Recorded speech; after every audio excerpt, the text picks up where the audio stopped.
Very good morning to all the participants physically present here as well as those who have joined online. Dear students, we hope that your yesterday's experiences would have mesmerized you in this fascinating field of synchrotron science and technology. And today, we are going to build up further upon those concepts. In this line, we have two talks today. The first talk will comprise of synchrotron technology. You will get to know how the electrons are produced and accelerated to such high velocities that they produce synchrotron radiation. And in the next talk, you will get to know when the synchrotron radiation is produced, what are the fundamental concepts that are utilized to explore various aspects of science using that radiation. I must also add here that we also have fascinating sets of movies, interactive sessions along with these lectures. In the first talk today, I'm glad to invite Dr. H.K. Poswal, working in the High Pressure and Synchrotron Radiation Physics Division of Bhabha Atomic Research Center since 2001. He is the recipient of Homi Bhabha Prize of BARC Training School and Young Applied Scientist Award in 2011. He has extensively worked in the area of X-ray synchrotron beamline development and possesses a vast experience of working in several international synchrotron facilities. I invite Dr. Poswal to give the first talk of today. Thank you.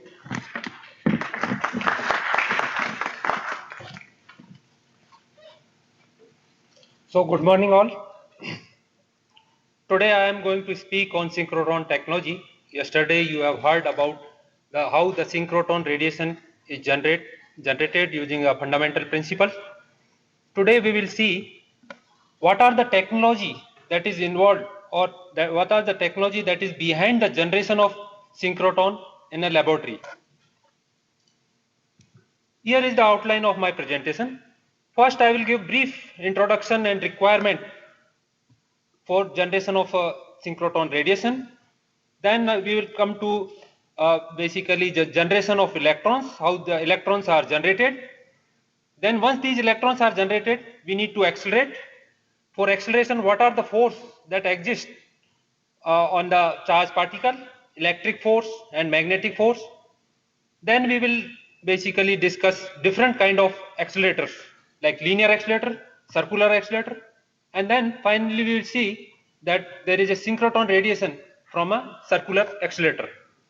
So the question arises, what are the fundamental requirements for synchrotron radiation? First of all, we should have a light charged particle. The second thing is the charged particle should be moving at the speed of light, close to the speed of light. And what is the speed of light? 3 into 10 raised to power 8 meter per second. So we will see how to achieve this one. And the next thing is we need to have acceleration. So let's start with the matter. So what is the matter? Whatever we see around is made up of matter. Take an example of, let's say, pencil. It has a different material. You have a tip which is used for writing, and what is this material? This is nothing but graphite that we get from mining. Now we would like to see what is its constituent, how it is made up of, what it is made up of.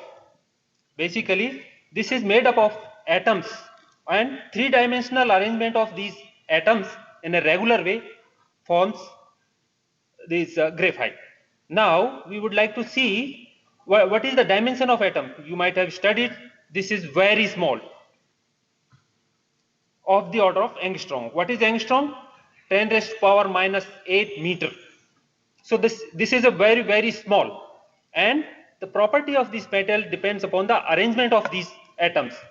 For example, in case of graphite, you see there are these atoms which is a carbon atom. These are arranged in a hexagonal way.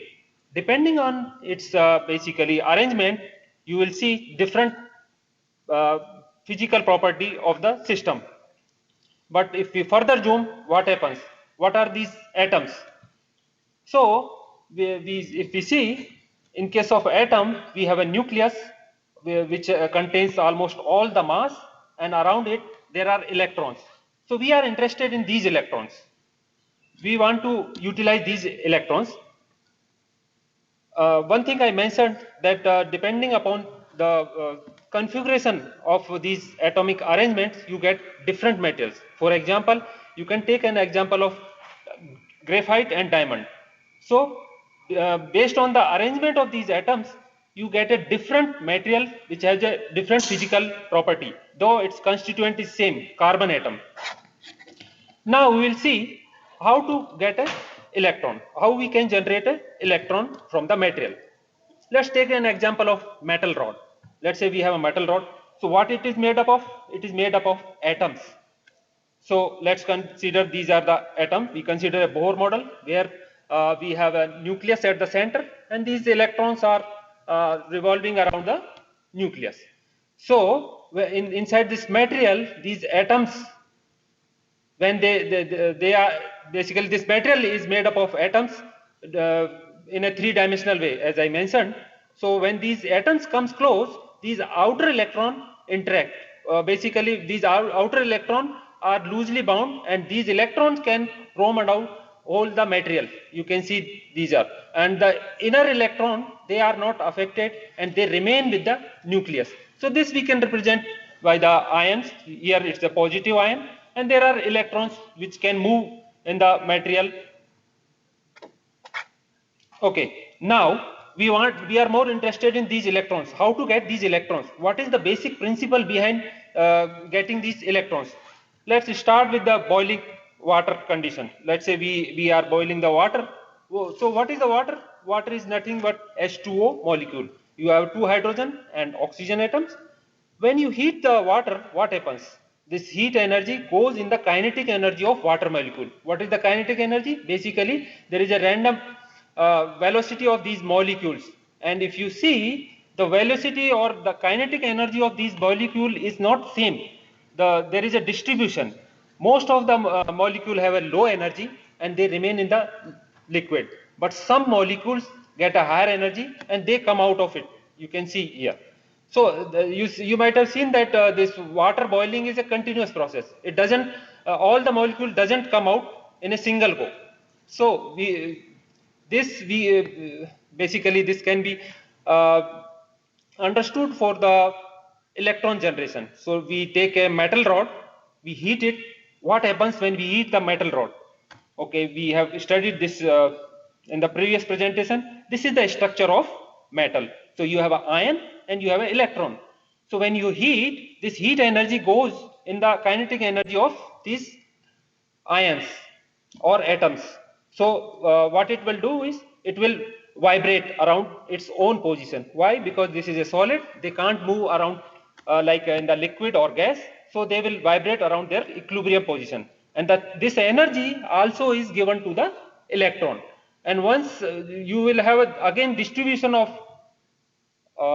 energy of this electron, some of the electron can have a more energy and they can come out of the solid. Like you see here, these electrons get sufficient energy and comes out. Once this electron comes out, they go into the air. Let's say this is the air. They are absorbed by the air. So what is there in the air? You have a nitrogen, oxygen, water molecule. There are several molecules, but we want an electron. So what we do? We have to evacuate, or we have to basically remove those gas particles. And for that one, what is it? This process or the condition known as vacuum. So there are various kind of level of vacuum depending upon its number of molecule, you can say. So when you evacuate from 1 atmosphere to 10 raised power minus 3, take an example, you reduce the number of atoms from Avogadro number to 10 raised power 13 atoms per centimeter cube. You further reduce because we want this electron. So these electrons should not get lost by the atoms inside a vessel. So we need to evacuate further. So the kind of vacuum level that is required for this accelerator is very high. So you can see that we should have around 10 raised power 9 millibar of pressure. So number of atoms, if you see it around 4 into 10 raised power 5 atoms per centimeter cube. Achieving this is a very uh, difficult task. You need to use large number of different kind of vacuum pumps, starting from some pump work in the higher vacuum region, some work in the lower, and some work in the ultra low vacuum. And apart from this one, selection of material is also very important. So once we have these electron inside the vacuum, what we do? Okay, the actual way of getting this electron is not heating by some gas burner. How it is done is, it is heated using the resistive heating. What is the resistive heating? So you see in our house, for heating our in the cold days, we use a heater that runs on the electricity. So how it is done is, basically you pass the electricity to the material, and that material gives the resistance for the electricity, and that resistance, because of that resistance, that energy is converted into the heat energy. Similar principle is used here. You apply a battery to a filament, and that filament can emit the electron, or you can heat some secondary material which will emit the electrons. Okay. Once we have these electron, we need to extract, or we need to basically accelerate. But before that one, I would like to mention, in actual, we need to select a material which can give large current density.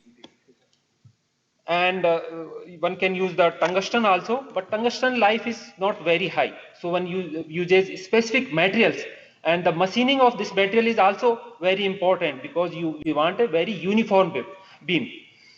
So in actual, this particular crystal, lanthanum hexaboride, is used. And why it is used is because it has a long life. Because once you evacuate the system, that takes lot of time. So your electron generation material should last for longer. So these are the very tricky thing that one need to master upon the techniques and all. Now, what we will see, once we have got the electron, we will worry about how to accelerate these electrons. Let's take an example. We have a ball. So how to accelerate this ball? We need to apply some force. Once this force is applied, its velocity increases. Okay. So before that, we can define the velocity. What is the velocity? Velocity is the distance traveled per unit time, and the acceleration is change in the velocity per unit time. These are the two quantity. So when we apply the force on the object, its velocity increases. Means that there is a change in the velocity, means it will get accelerated.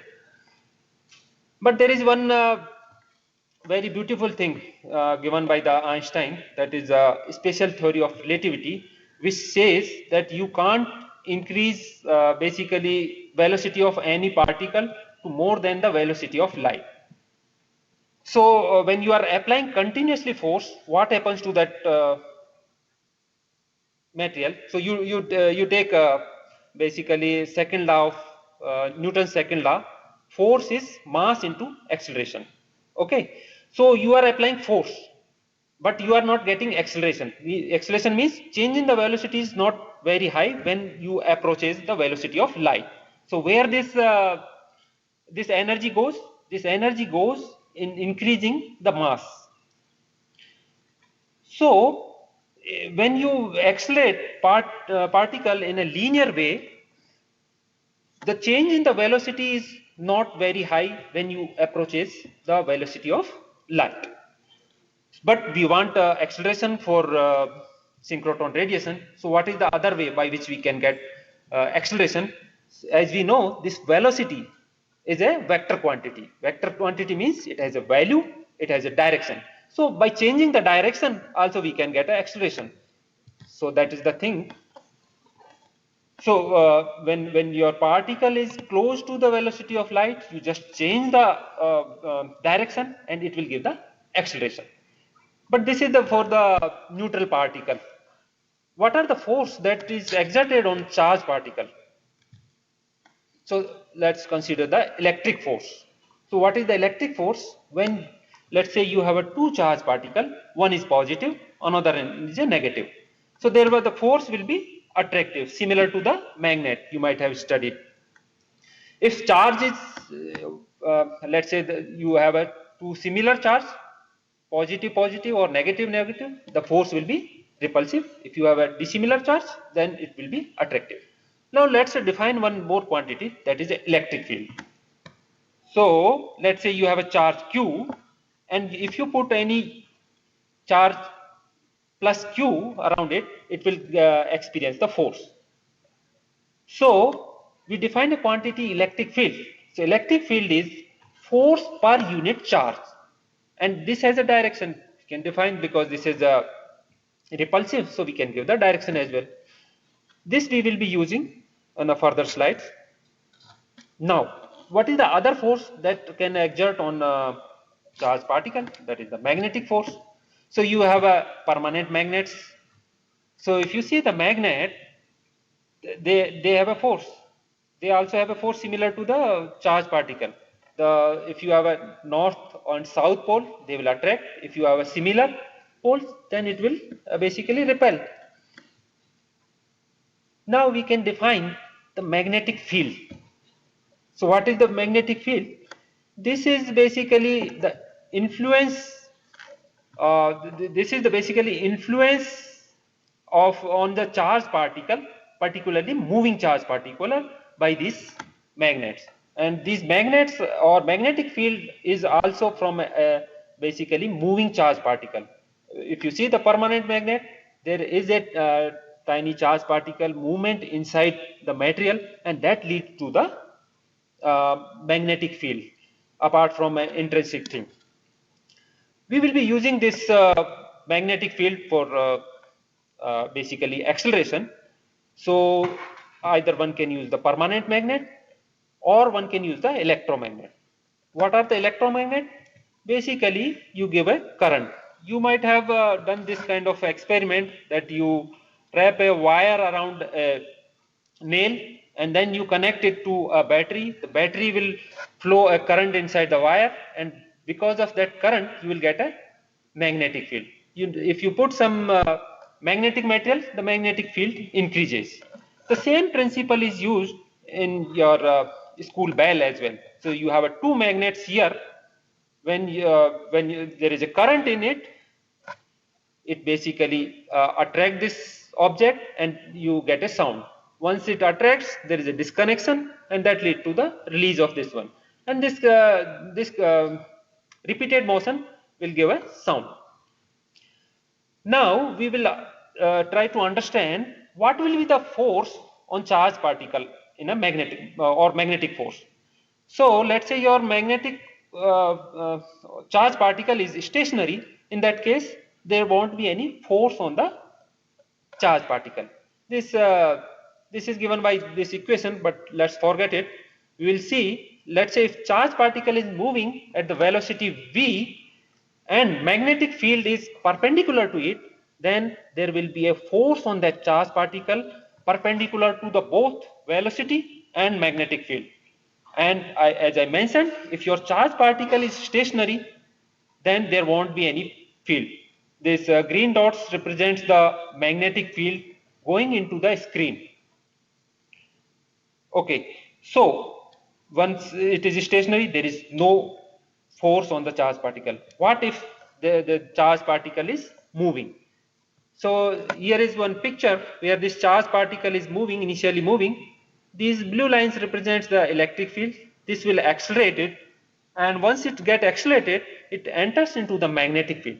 And the role of magnetic field is basically the force is perpendicular to the motion and magnetic field, so that's why it follows a curved path. This we will be using. So now we have a charge particle. Now we want to see how we can accelerate it using the electric, and let's see what is the role of magnetic field. So how you can generate this electric field? Basically you can take two plates and apply basically connect it to the battery, So battery will give a positive charge to this one and negative to this one. And now you heat using resistive heating, it will emit the electrons. Once these electrons comes out of the material, they will experience the force due to this electric field, and they will get accelerated. The same principle is used in old days picture tubes. Now we will see up to what level we can increase the energy using this DC field basically.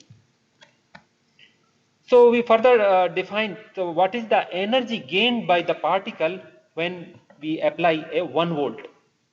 So if you see, let's say your electric field is 1 volt per meter, and when this during this, or you can say if you are applying a 1 volt, the energy gained by the charge particle or electron will be 1 electron volt.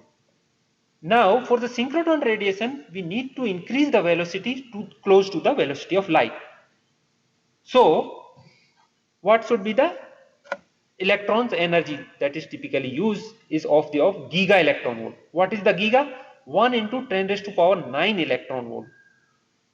So whether we can increase the energy of charge particle to that level using the DC field, the answer is no. Why? Let's say if you apply a voltage between two plates, then practically you can have around 1 megavolt in the air. So if you have a more voltage, what happens? You will get an electric breakdown. And what is the condition? If your electric field is more than 30 kilowatt per centimeter, then there will be a discharge in the gas similar to the discharge that we see during the lightning. So if you can slightly increase the basically voltage which you can apply by using more insulating gases.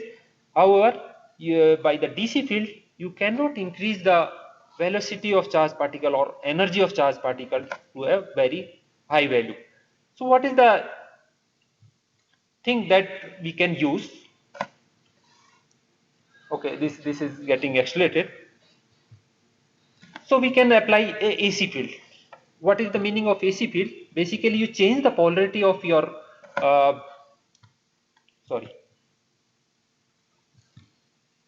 basically you start with the charge particle.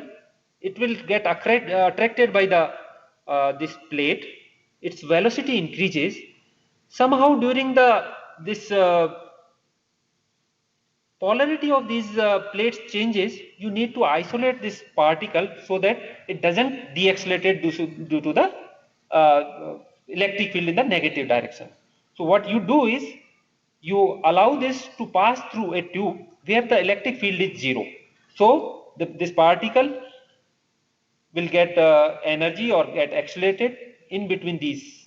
And once this velocity increases, you need to increase the length of this tube because its velocity is increasing and the rate by which you are changing the potential is fixed. So that's how one can increase the velocity of charge particle. You can build a bigger and bigger. In fact, people have made around 4 kilometer long these accelerator, and these are known as linear accelerator. There is another way by which we can accelerate instead of making a long accelerator. If we can basically somehow made a trajectory of a charge particle in a circular fashion.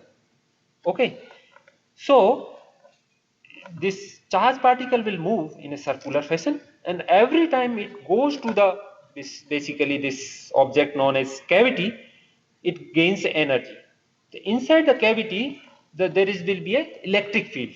That electric field oscillates, so its direction changes, magnitude also changes.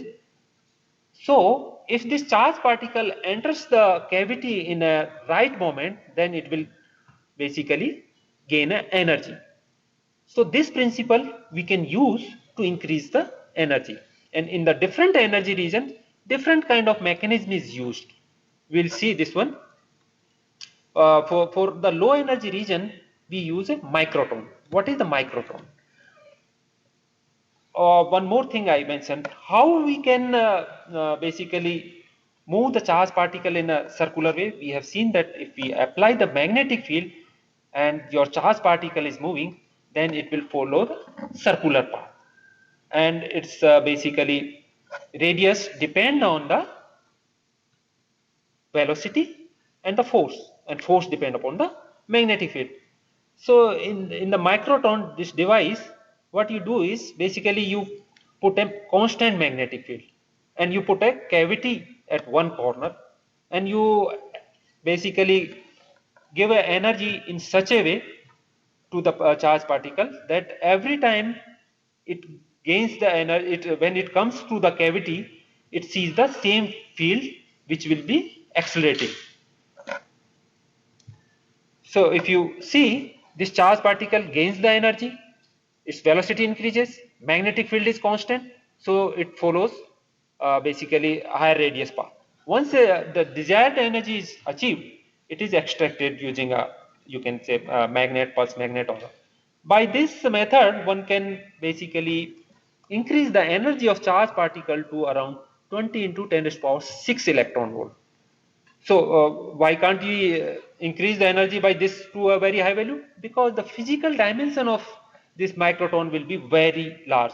So in a different energy region, different devices economical and technologically viable. So this microtron is used, microtron, or one can use a linear accelerator for the lower energy. Once we have these 20 mega electron volt charge particle, we need to further increase its energy. So how it is done is it is done using a booster synchrotron. What is the booster synchrotron? Basically, instead of using a big magnet, you can use a small magnet, and you can vary those magnetic field in such a way that charge particle remains in the particular path. So you can see this charge particle is coming with the 20 mega electron volt energy. By magnets, you can manipulate its trajectory. It goes inside this particular arrangement where you have a magnets, then straight section, then again magnets, and then there is a cavity which will increase this energy. So you increase its energy or velocity and simultaneously increase the magnetic field in the magnet, so that the charge particle remain in the same path. So by this one you can increase the energy up to 550 mega electron volt, 550 into 10 to the power 6 electron volt. Once these charge particle are accelerated or its energy reaches to this value, they are extracted from this ring using magnets. If you see any synchrotron, and particularly the synchrotron which we have at RRCAT, there are more than 300 magnets that are used, and there are very different kind of magnet that we will discuss. So first I will give us some picture of a dipole magnet. This dipole magnet is a very electromagnet. How it we see that electromagnet we formed by basically putting a coil around some material and flowing the current. If you see, the kind of current that is flowing in this magnet is very high. More than hundreds of ampere current flows in these wires to generate a desired magnetic field. So if you see in our house, what is the current that normal appliance uses? 5 ampere, 15 ampere. Here the current is very high. Once this current is high, it will heat the conductors where it is flowing. So you need to remove the energy. So these are not a wire, these are in the form of tubes. So inside there is a cold water flowing which removes the energy, and that's how you can have a very high current and high magnetic field. Now, once this is a dipole magnet, you have a north pole and south pole. Can you imagine how much force is there inside this one? These two cores. This force will be of the order of tons, and the kind of machining that is required for this magnet is also very tight tolerance, you can say. So around the magnet gap, the uniformity should be of the order of 50 micrometer. To give an example, our hair dimension is around 100 micron. So half the hair of dimension, there should the gap between these two parts should be of that uniformity. Now another thing is, we take the cavity. We talk about here this energy, charge particle gets the energy. So how this energy is fed into this one? It's not a wire by which we can change the polarity and give the basically electric field. The electric field is generated using microwave, the same microwave which we use in our household for heating the object. But here, the kind of power that microwave has is very high. So almost hundreds of thousand voltage is generated, 100 or 1000 kilovolt is generated inside the cavity, and during that field gives the kick to the charge particle, and that's how the energy is increased. In general, or not in a reality, you are not dealing with a single charge particle. You have basically you need to have a large number of charge particle, and they are moving in a path, and this path, as I already mentioned, is evacuated. Evacuated means there is a vacuum. There should not be gas particle inside, otherwise we will lose these electrons. Once you have this bunch of charge particles, they are of same charge. You have an electron, so because of same charge, they will repel, and its dimension increases with the time. Because of repulsion, they get accelerated outward, and finally you will lose it. So, but we don't want to lose. So, what should be done, or what is being done is, basically you need to focus. You can focus the light using a normal lens. Here also lens are used, but those are not optical lens. This lens is made up of magnets. So you have a special arrangement of magnet which will, because these charge particles are moving, those which are moving, you can change their direction so that they can basically, instead of diverging, you can get a concentration, you can focus it, and these are known as quadrupole. Similarly, there are various kind of magnets that are used in a synchrotron. Okay, the booster synchrotron basically increases energy from 20 mega electron volt to 550 mega electron volt. Further, what you do is, whatever these are the photograph of quadrupole and septopole magnet, which are used for focusing and other purpose. So you inject these high energy electrons to another ring which is bigger, and which also act as a booster as well as storage. So this energy 550 MeV electrons enters into the storage ring, and the similar arrangement is there, but here the overall diameter of this one is very high, and you have again bending, straight section, bending, straight section, and cavity, but the dimension is more. So this is used as a booster as well as storing the charge particle, so that we can get a synchrotron radiation. So this charge particles comes, again whatever this cavity is used to increase its energy, and every time it bends, it emits the synchrotron radiation. We want this synchrotron radiation to be basically as long as possible, so that's why very high vacuum is there, and these synchrotron radiation now we can utilize for different purpose. Yesterday you have seen that it's so very bright. Bright means the source. Okay, bright means the number of photons that is emitting from a source is very large from a small area and in a narrow cone. That's why it's known as bright. Now we want more flux and more brighter thing. So what we do is, in the state section, we put a magnets, alternate magnets. We have a north, south. So magnetic field is basically changing direction. By this, what we can do is, we can increase the brightness and flux of this synchrotron radiation. These devices are known as insertion device, undulator and wiggler. So the charged particle, when it moves in between, then because of the magnetic field, it have a sinusoidal motion. So once whenever there is a acceleration or change in the direction, it emits the radiation, and it emits from a different location. If these uh, radiation, when they come together in a coherent way, then it's an undulator.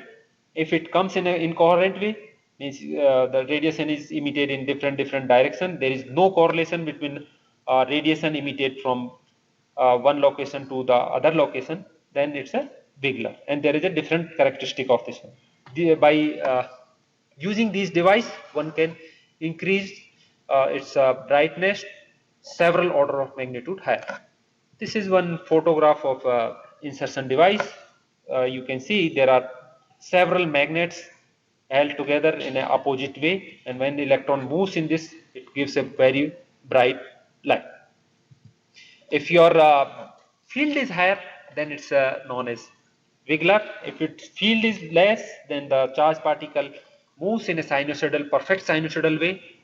Then it's basically the radiation which is emitted from different location is coherent and coherently superimposed, that you will learn in a higher classes.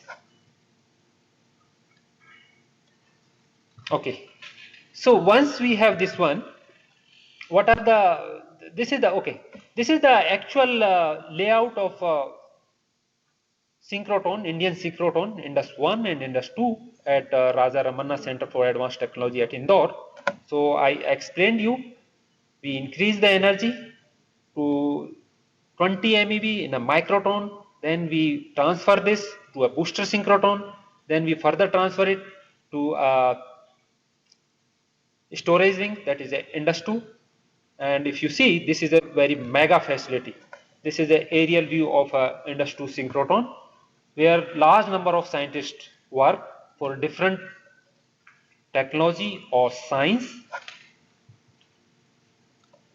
This is the photograph of storage ring, where you can see large number of magnets, wires, uh, cooling water, and there are large number of things are there, so that we can get in order to get a synchrotron radiation.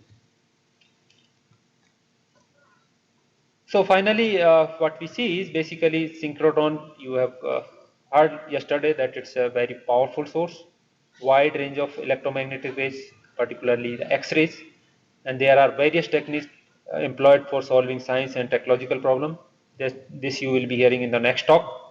And as I mentioned, synchrotron is a mega facility under one roof, where large number of scientists work to solve a different kind of problem.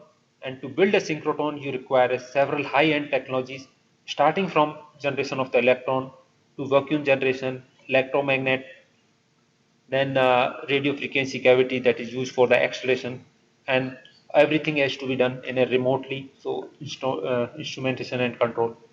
Thank you very much.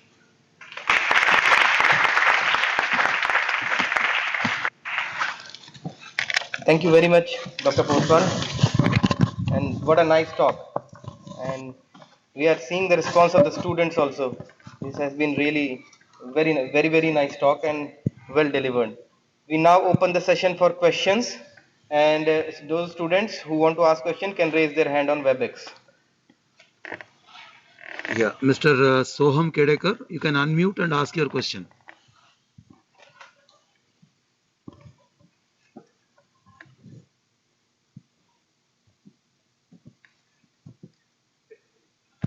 Or Mr. Krish Biswal, you can unmute and ask your question.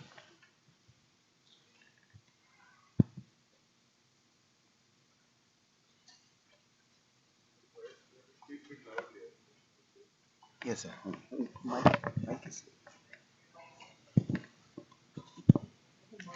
Mr. Krish Good morning, Biswal, sir. you can ask your question. Sir, I had a question whether what is RF cavity?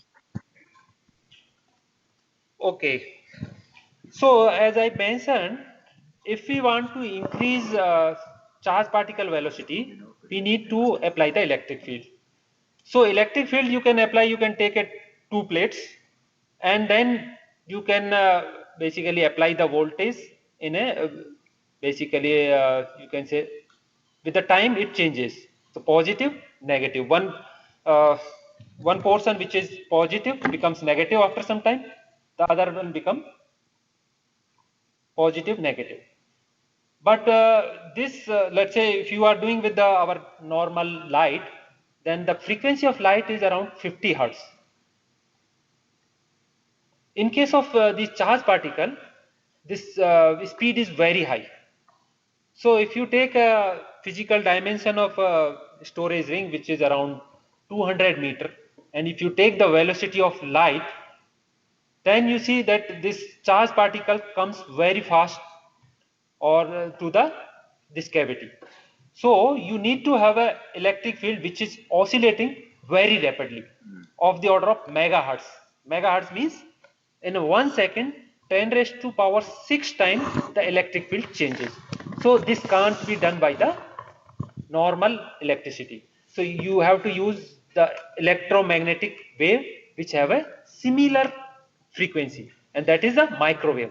So you use the microwave and you basically feed in the cavity, means that you can consider there is a instrument. If you give a microwave, their standing pattern, okay, let's not talk about the standing. So this microwave will generate the electric field inside that cavity for the acceleration of the charge particle. So am I clear? Or Mr. Abhinav Pillai, you may unmute and ask your question.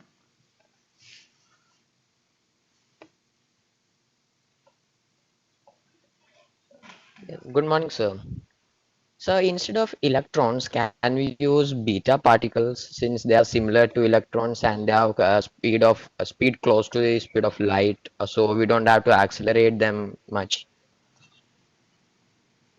electron and beta particle are same. When it comes from the radioactive source, we basically call it a beta particle. The thing is, if you can generate that many electrons using the radioactive decay, then one can use. But the thing is, it's not possible. Here, you get a basically, if you consider a single electron bunch, the kind of current that is required is of the order of 10 raised power 8 ampere per centimeter square. So that kind of electron you can't get from a beta decay, and this will be again directional. So they are moving in a one direction, and in case of from radioactive decay, what particle you get, they are isotropic, so it's difficult to use. Both are same. Yeah, Ms. Priya, you can ask your question. You can unmute yourself and ask your question. Ms. Priya. Good morning, sir. My question is, can the photoelectric effect be used instead of the thermionic emission to emit the electrons? Can you repeat the question? Can the photoelectric effect be used instead of the thermionic emission to emit the electrons? Yes. In fact, this is another technology which is used for generation of the electron, and it gives very high current density. So that is also being used for. So you use a laser, shine on a material, it will give a large number of electrons. So that is also being used. Mr. One thing I didn't mention is thermionic emission. There is one more thing that these electrons, if you see in the microtron, they are generated inside cavity. There the electric field is very high. Since the electric field is very high, these electrons come out easily. So that is known as Schottky effect, and generally that's what is used, and that lowers the temperature of your electron gun. So Mr. it increases its Tejas, life. Mr. Tejas, you can unmute. If you can come on video also, that will be nice. Mr. Tejas, you can ask your question. Mr. Tejas Vaishnav. Good morning, sir. I just wanted to ask, what is the main difference between a cyclotron and a synchrotron? Like, what is the difference between them? Cyclotron and synchrotron. Yeah. Okay. I didn't show you the cyclotron picture. So in case of cyclotron, what you use is basically a fixed magnetic field. So you have two magnets, and in between there is a two D's. There are two electrodes in the form of D, and this D you connect with the different potentials, and that oscillates. So every time this charge particle is in between this uh, 2D, which is basically the part of a cyclotron, it gets accelerated, its velocity increases. In this case, the magnetic field is constant. So similar to the microtron, you start with the central and then its velocity increases, keep on increasing, it spirals. So that is the cyclotron. In case of synchrotron, what you additionally do is you basically the electrons follow a fixed circular path. So when you increase the energy, you need to increase the magnetic field in a synchronous way. So that's why it's known as a synchrotron. Though the principle are more or less similar, and this is particularly required for a lighter charge particle. Mr. Jashan Mehta, you can ask your question. You can unmute yourself. If you can come on video, that will be nice. Mr. Jashan Mehta. Good morning, sir. Sir, I wanted to ask you, so what are for particle acceleration, what is the advantage of using a synchrotron over a betatron? Synchrotron over? A betatron. Okay.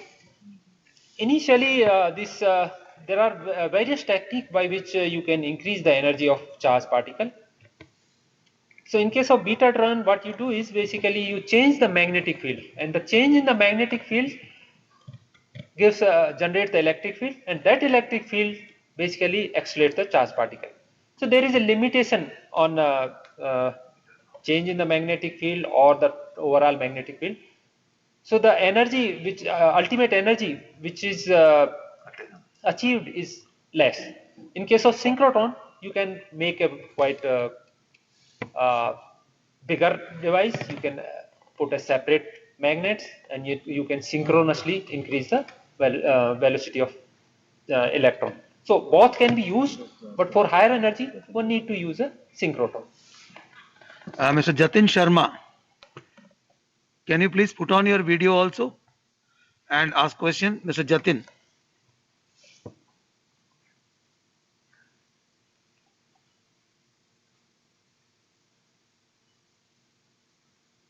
Okay.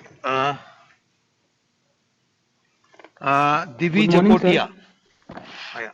Hello. Yeah, good morning. We can hear you. Hello. Yeah, we can hear you. Please speak. Yeah, we can hear you. Mr. Jatin, you can ask your question. Sir, my question is, for linear motion at high velocity, electron mass increases. It should also increase in circular motion also. So how we overcome from the factor of increasing mass in synchrotron? Okay, you are right. So this is a synchrotron. First thing, when you are synchronously increasing the magnetic field. So that part you can take care. So you know how much energy is gained, and what is the you can say field required for that particular charge particle to move in a circular motion. So that can be done in a synchronous way, because that is done using a you can say you can simulate it, and using a computer you can synchronize the magnetic field so that it remains in a same thing. And one more thing is there. Once its energy is close to 500 mega electron volt, the change in the velocity is very small. So only mass increases, and once the velocity change in the velocity is less, so the what you call this RF frequency is constant. So every time it comes almost at the same time. So there won't be any difficulty. Yeah, Mr. Divi Jakotia, So my can you please unmute and come online also on video and ask your question? Mr. Divi Jakotia. Good morning, sir. Good morning. Sir, I had a question that in this cyclotron, since electrons are moving at such high speeds, and the very definition of electricity is moving electrons, and since this huge amount of electricity may have a heat discharge, so how is this heat discharge managed, sir? Okay, because of limited time, I didn't mention there is a very important thing about heat removal also. So you have a megawatt heat removal plant at a synchrotron. So these vacuum chamber, outside the vacuum chamber, you put a tubes which are attached to the vacuum chamber, and cold water flows inside this. So the heat is removed using a cold water. You are right that there will be a lot of heat. If you see, a synchrotron facility consumes almost equal to the electricity, almost equal to a small city, you can say. So it's a very Yeah. Mr. Ayaz Khan, you can unmute yourself and ask. Hello, sir. Sir, can we use? yeah. Your Can you voice be a is bit low. louder? Yes, sir. Mr. Ayaz, can you be a bit louder? Can you come closer to the mic? Hello, sir. Can you hear me? Yeah, we can hear you. Please speak loudly. Okay. Sir, instead of using a synchrotron for that kind of brilliant light, can we use two We can't electric hear you plates properly. separated? Can you speak loudly or close to the mic? Sir, now you can hear me? Yeah, yeah. Hello. Yes, Sir, yes. I am Yeah, saying now you instead are of audible. using sir, I am saying instead of using a synchrotron for that kind of brilliant light that is generated from synchrotron, can we use two electric plates separated by a few micro distance away and connected to a radio frequency alternate oscillating device source? Last part, can you repeat? I couldn't hear. Sir, can we use two electric plates separated by a few distance Okay, away okay, I understood. and Uh, yeah, I understood. So you are saying that we are accelerating the charge particle in a cavity. So whether we can make a cavity in such a manner, we put these two plates in a very small distance and then accelerate. Practically, that is difficult, but there are alternative ways by which you can do. That is known as transition radiation. So what you do is you use a special material, and using a laser you generate a electric field. Instead of plate, you generate a electric field, and this electric field in turn accelerates the charge particle, and that charge particle can give the uh, radiation. But this is not right now practically not feasible. There are research which is going on in this direction. Ms. Raja Shanmuga Priya, can you please unmute and ask your question?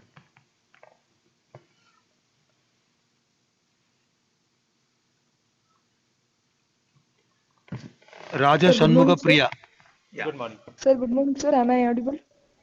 Yeah. Sir, in LINAC, we increase the length of the tube as velocity increases. At same time, in synchrotron, when we can increase the velocity, what we will do to length? What will we do to increase the velocity of the particle? Can you repeat? I could not understand the question. Sir, in LINAC, we increase the length. Tube length, yes. When its velocity increases, we increase the tube Tube length, okay? as velocity of particle increases. In synchrotron, what we do? In Yeah, synchrotron, Rajesh what we Anmugapriya, you are will not do audible. for Can you be a bit closer to the mic? in increase of when increase of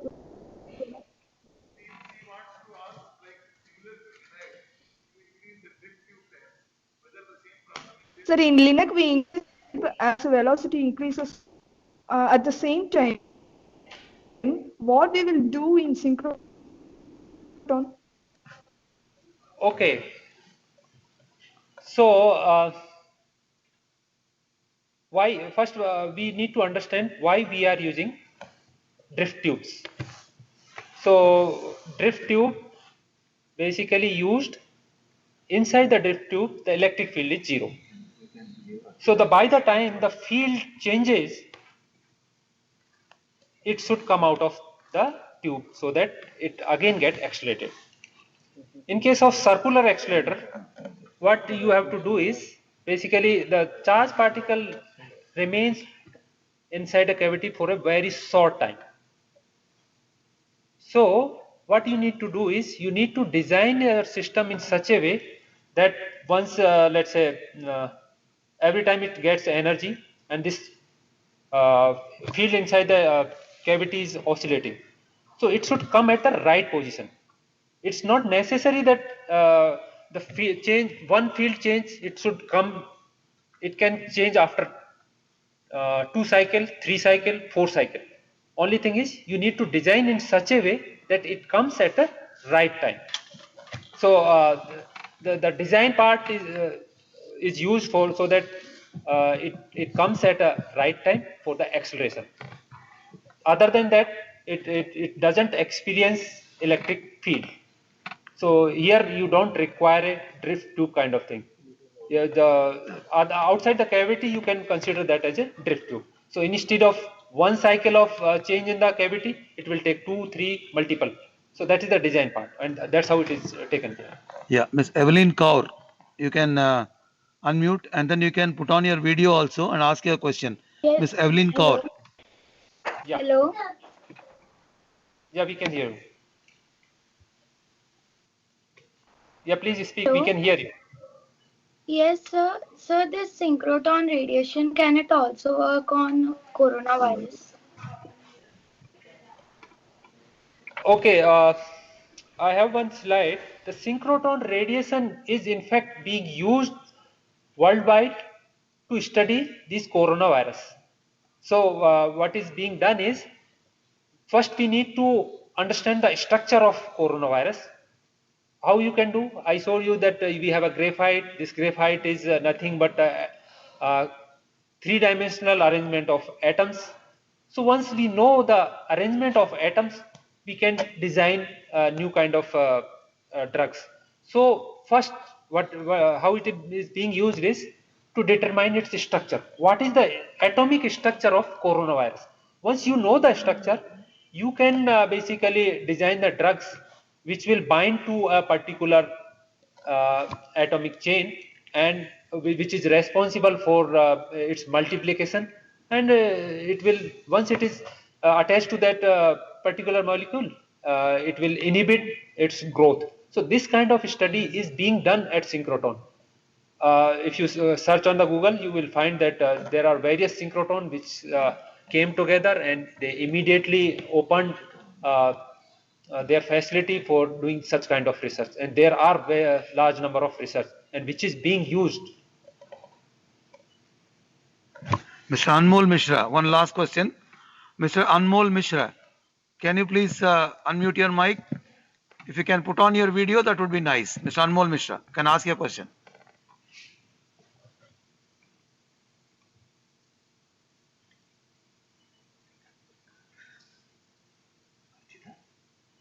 Okay, if Anmol is not there, Archita Das. Ms. Archita Das, you can ask your question. Good morning, sir. Good morning. So there was a statement in yesterday's quiz that the difference between normal X-ray radiation and synchrotron X-ray radiation is billions. So what is billions? I could not hear you properly. Can you please repeat slowly? Yes, sir. So there was a statement in yesterday's quiz that the difference between normal X-ray radiation and synchrotron X-ray radiation is brilliance. So what is brilliance? What? What is? Can you be a bit louder, Archita? Last sentence. Yes, sir. What is brilliance? Brilliance. Okay, this is very important thing. You want to basically characterize different sources. So how you characterize? Based on, let's say I'm sitting here and there are various sources. Now we can I can define based on whatever flux that is coming to me, but that is not a good quantity. So it is defined in terms of brilliance.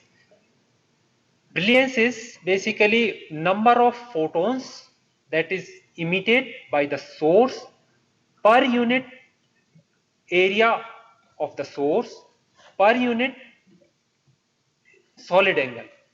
So that is the brilliance. So let's say your photons are emitted from a very small area, then its brilliance is high. If those are emitted in a very narrow cone, then its brilliance is very high. But overall, if you see the overall flux may be small. Like yesterday you might have seen that brilliance of synchrotron is higher than the sun, billions of order higher than sun. The total energy is not very high. However, its brilliance is high means these number of photons are emitted from a very small area. So you can focus in a small area and you can study very small objects. So that's the meaning of brilliance and that's the importance of brilliance. Thank you very much. Okay. Thank you very much for this very well conducted session. Thank you, Dr. Poswal, for this.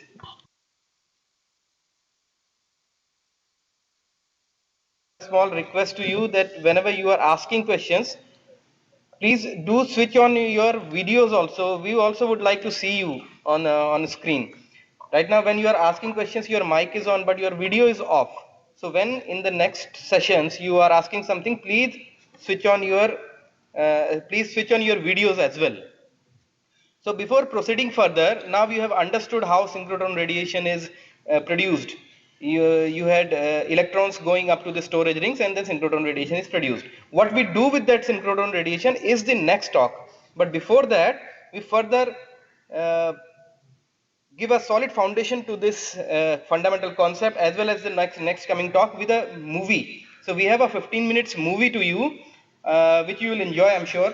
And then we'll have a talk by Dr. Tapas Ganguly, who is sitting right at the synchrotron and will tell you in more details about the synchrotron radiation which is emitted.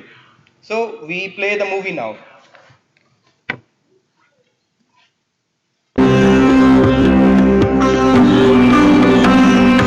The world around us is made up of matter, which is composed of atoms that cannot be seen by the human eye.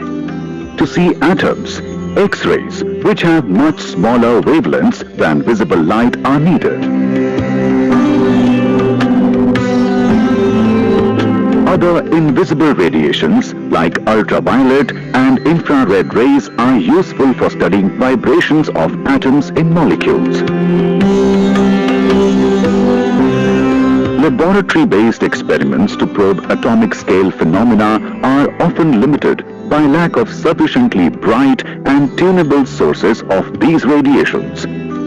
The synchrotron radiation source, which is one of the marvels of modern science, produces highly intense radiation spanning the entire range of visible as well as invisible wavelengths.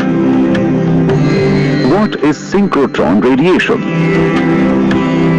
When any charged particle like an electron is accelerated along a circular path by the action of a magnetic field, it emits what is known as dipole radiation. When the speed is increased till it is close to the speed of light, an extremely bright and well-directed radiation is emitted. The machines used to accelerate electrons to such high speeds are called synchrotrons, and the emitted light, which contains all wavelengths from infrared to X-rays, is called synchrotron radiation. In a synchrotron radiation facility, electrons emitted by an electron gun are first accelerated in a microtron or linear accelerator, after which they enter a circular accelerator called a booster synchrotron. Here, the energy of the electron is boosted up to high speeds, approaching the speed of light. Next, the electrons are injected into a storage ring made up of alternate straight sections and curved sections consisting of different types of magnet arrangements. In the storage ring, they circulate at a constant speed for several hours or even days. The emitted radiation is used for different types of experiments. Over 50 light sources are in operation all over the world, including the Indian synchrotron radiation sources Indus 1 and Indus 2 at the Raja Ramanna Center for Advanced Technology at Indore. Scientists from physics group of Baba Atomic Research Center have set up several experimental facilities at Indus 1 and Indus 2. The fundamental parameters used to probe the physical world have given rise to various experimental techniques. For example, in photoelectron spectroscopy, X-ray photons knock out electrons from the sample. By measuring the energies of these electrons, valuable information is obtained about the energy levels of the atoms in the sample. In X-ray diffraction, incident X-rays are scattered from the sample and interfere with one another to form a diffraction pattern. By analyzing this pattern, scientists can reconstruct the structural arrangement of atoms within the material. Today, synchrotron radiation is widely used for scientific research in diverse fields.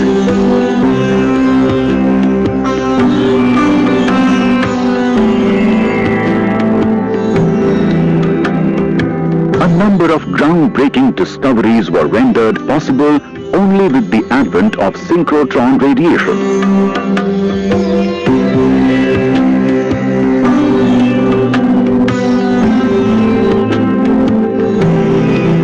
Several Nobel Prizes have been awarded in the area of synchrotron science and technology. Recently, the structure and interactions of proteins linked to COVID-19 have been solved using synchrotron radiation. Truly, the use of synchrotron radiation as a light source has revolutionized modern scientific research.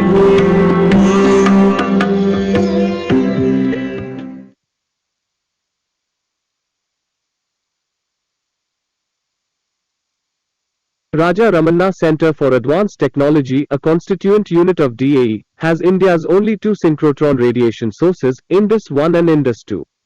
When a moving high-energy electron is bent by a magnetic field, it emits radiation called synchrotron radiation, which is used for experiments in experimental stations called beamlines. The beamlines are national facilities dedicated to the utilization of X-rays for the study of materials. There are 17 operational beamlines on Indus 2 and 6 on Indus 1 today. The various beamlines at Indus 2 and the associated experiments are as follows: X-ray diffraction measurements for structure determination at the angle dispersive XRD and the extreme conditions XRD beamlines. Hard and soft X-ray absorption spectroscopy for structure and chemical state determination, X-ray imaging, protein structure determination, X-ray fluorescence spectroscopy for the determination of chemical composition and trace elements, for soft X-ray reflectivity for the study of thin films. Hard X-ray reflectivity studies, small angle X-ray scattering, X-ray lithography for making high aspect ratio structures, X-ray photoelectron spectroscopy for determination of the electronic structure of materials, and analysis of stress, strain and microstructure in engineering components. Experiments for Mangalyaan and Chandrayaan 1 and 2 missions for the calibration of detectors and validation of software have been carried out. Determination of the crystal structures of materials for understanding and enhancing their properties are carried out. proteins present in all living organisms have extremely complicated structures which can be easily determined at a synchrotron beamline. Uranium-based nuclear fuel have been studied, which is important for fuel production and reprocessing. Detailed measurements and analysis have confirmed the non-toxicity of mercury-containing Ayurveda medicine Ras Sindura. X-ray lenses developed at Indus have been used for in-house applications and at the Diamond Light Source, UK. Imaging of the internal structure of tissues and human bones have been carried out. To further enhance the properties of synchrotron radiation at Indus 2, 3 insertion devices have been commissioned. Two devices U1 and U2 are designed to deliver plain polarized radiation in the deep ultraviolet and soft X-RE region, and the device U3 is designed to deliver circularly polarized radiation in the soft X-ray region. The related angle-resolved photoelectron spectroscopy beamline on U2 is now in operation. The total number of user experiments have been increasing steadily and was 930 in 2019. At RRCAT, synchrotron radiation beamlines of Indus are being used extensively for scientific studies. These facilities are also being used by Indian pharmaceutical industries for drug characterization and their related applications. This is a panoramic view of our Indus Accelerator Complex.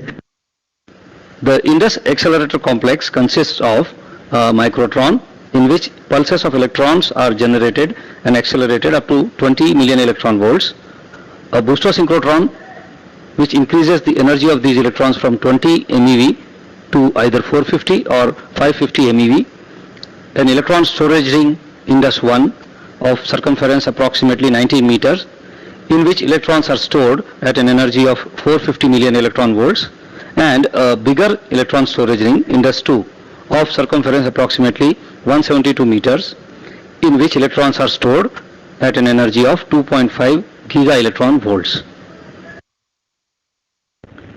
This animation shows emission of electrons from an electron gun at Indus. The electrons are obtained from a directly heated cathode fitted in the microwave cavity of the microtron. This shows the acceleration of a charged particle in a DC electric field set up between two electrodes. In circular accelerator, however, alternating electric fields are used for this purpose, which result in the bunching of the charged particles. This photograph shows microtron and transport line. The animation shows movement of electrons in the microtron. They repeatedly pass through a microwave cavity to reach an energy of 20 MeV in 22 turns. They are then extracted for transport to the booster synchrotron. 20 MeV energy electrons from microtron are then raised to 450 MeV energy level in the booster synchrotron and then extracted out and transported through transport line 2 for injection into Indus 1 storage ring. In Indus 1, a number of pulses of electrons from the booster synchrotron are accumulated successively to make a total current of 100 milliampere of circulating beam current. The stored electrons in Indus 1 keep on circulating at a speed slightly less than the speed of light. Their path is controlled by a large number of electromagnets. When these electrons bend at the dipole magnets, they emit a special type of light which is called synchrotron light or synchrotron radiation.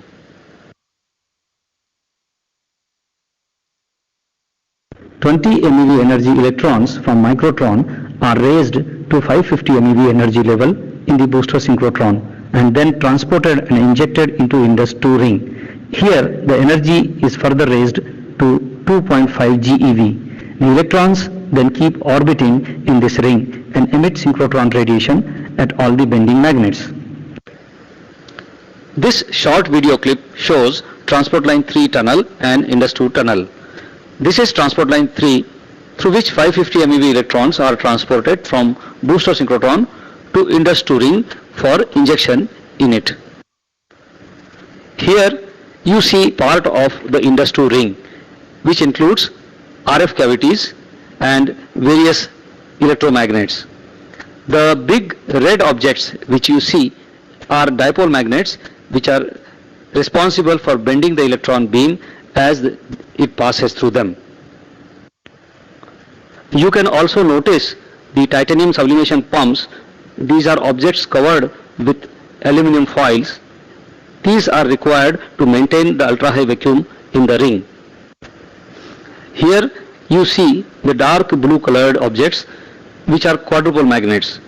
These magnets are required to focus the electron beam at regular intervals because electron beam has a tendency to diverge.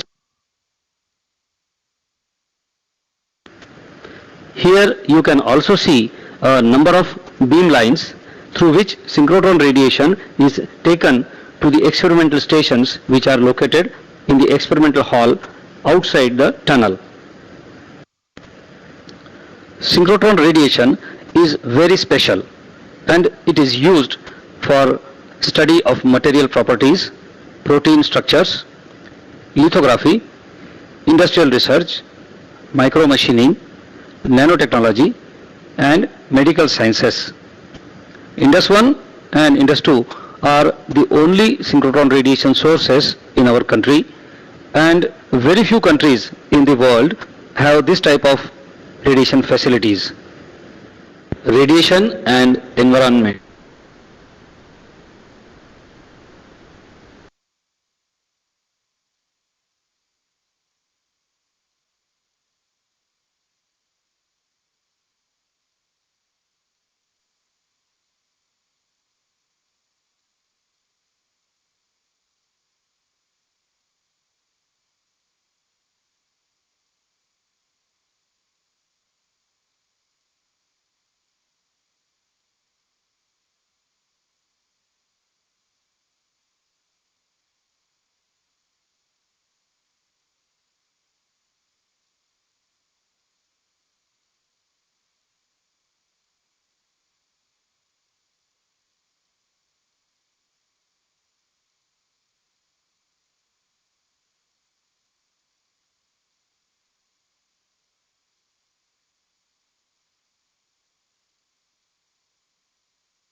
Hello. Yeah.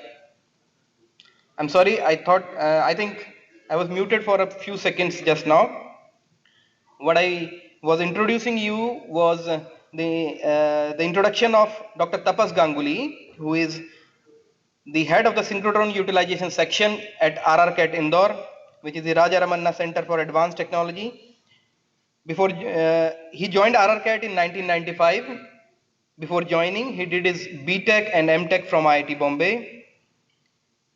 He worked in the studies of zinc selenide thin films and initially worked on semiconductor materials and devices. Subsequently, he concentrated on applications of synchrotron radiation for materials studies. His interests include photoelectron spectroscopy, X-ray diffraction, X-ray absorption spectroscopic studies of semiconductors and intermetallics. So we present to you Dr. Tapas Ganguly live from Indore. Dr. Ganguly, can you hear us and can you please unmute your mic? Hello, am I Yes, audible? we can hear you. Yeah, and You we can can hear see me? you as well. Yeah, Yeah, we can see good. you and we can hear you. Please go ahead. Share your screen and go ahead. Thank you. So, yeah, so let me first thank the organizers for this opportunity to me. It's wonderful to be with students here. And today, what I will be talking about is about some applications of synchrotron radiation. You've heard a lot about the generation of synchrotron radiation, and you've been briefly introduced to certain applications also. But I'll try to go about a little bit more in detail about these applications, some of them, of course, and because of shortage of time. So let me share my presentation.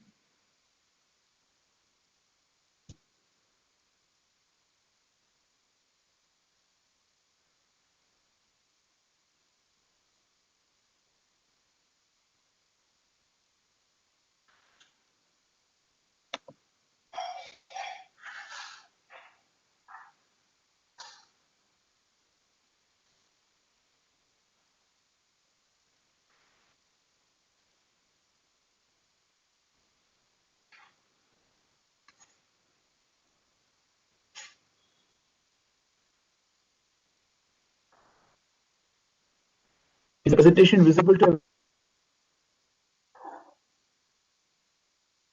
Yes, sir, it is visible, sir.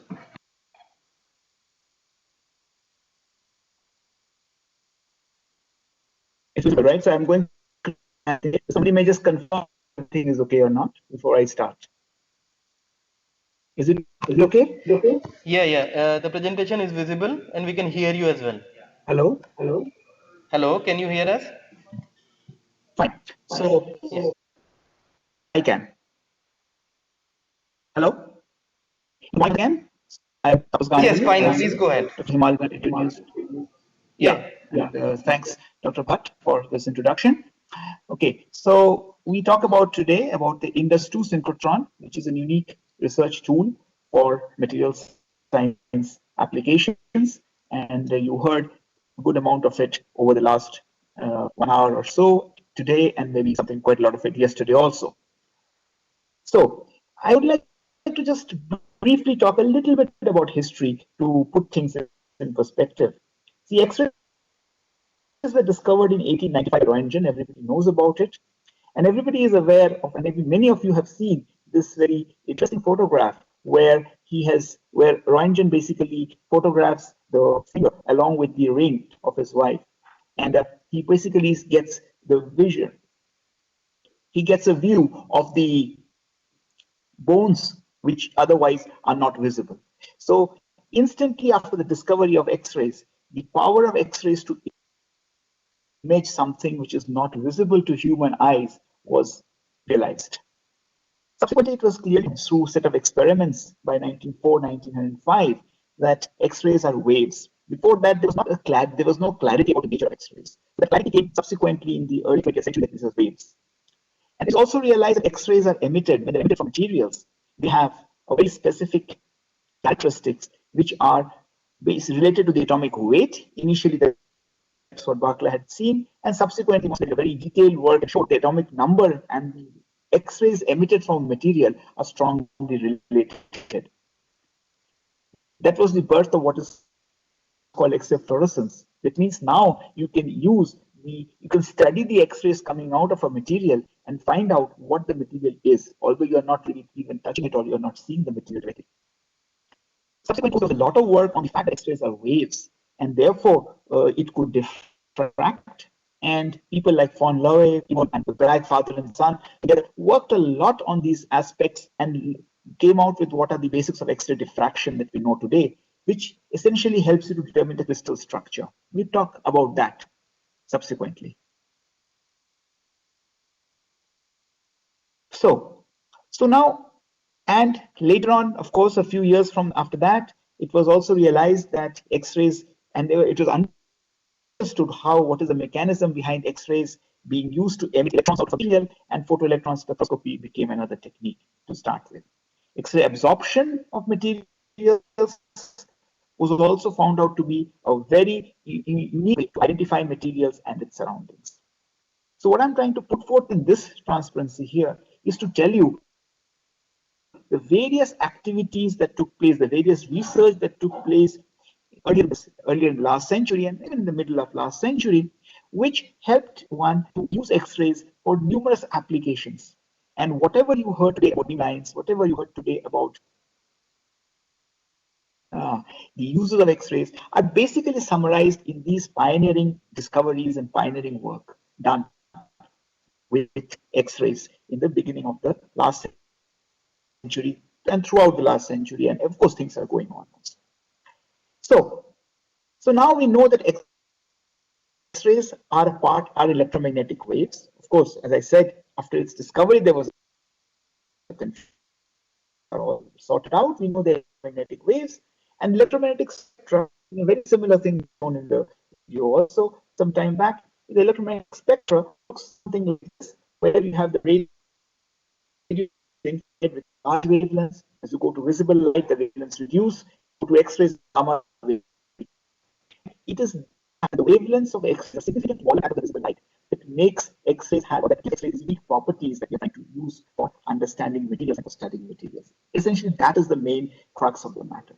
So there are differences between light and X-rays in the way they manifest themselves simply because of the wavelength differences, nothing else actually. Otherwise, they're basically similar to electromagnetic radiation. And if you look at the scale, which gives you the idea about what are the various wavelengths of concern, you will find that the wavelength of X-rays is of the order of 10 nanometer to 0.01 nanometer. 1 nanometer is 10 to the power minus 9 meters. So you know how much is 1 meter, and it's 9 orders less. So that's really very, very small. And visible light wavelengths are, of course, 400 to 700 nanometers. They're orders higher than that of X-rays.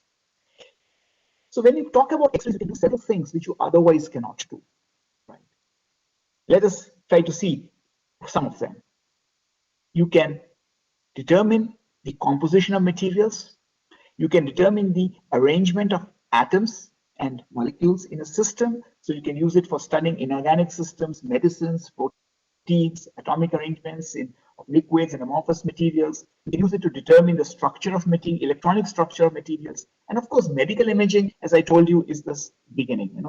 The whole concept or the whole idea that X-rays exist started with imaging, things which you cannot otherwise see. So that's why you have seen the X-rays can really, go through a large range of applications because of these properties. Now, sources of X-rays, I would not dwell too much into this because you all have seen a lot of it in the past, you've heard a lot of it. But typically, you can see a laboratory source X-ray is just about the size, of an almirah, and the whole system is the size of an almirah, and the source is just about the size of a big size beaker. Okay. Whereas the synchrotron sources are huge, they're very large, right? This is the aerial view of, you saw the aerial view of Indus. Now I'm showing the aerial view of another very famous synchrotron source, which is called the ESRF, European Synchrotron Radiation Facility, located in Europe, in France, and that is a circumference of about 900 meters. So this is really a very huge facility. And in the 2 pictures shown here, of course, you saw some more pictures in the previous presentations. So these are very large facilities. And why are they so large? Let's try to understand that.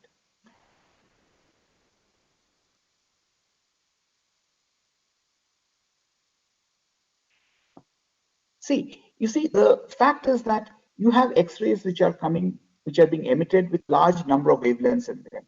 You need to disperse and take a particular wavelength. And if you want to do that, if you do that for light, you need a prism. A small prism would be fitting in your palm. If you need to focus light, you need a lens. The lens will be fitting in your palm again. But if you want to do the same thing for X-rays, especially those coming out from a synchrotron, you really need a dispersing element which is huge. You can see the size of the element here. This is the one that exists in Indus 2, and this is more than a man height, actually. It's higher than a human being standing in front of it, right? If you see this is a roof, a typical roof, you can see this is really much bigger than a person, right? And similarly, instead of lenses, you have mirrors, which are also very large in size, and they need to be, they are meters long, which need to be used to focus X-rays.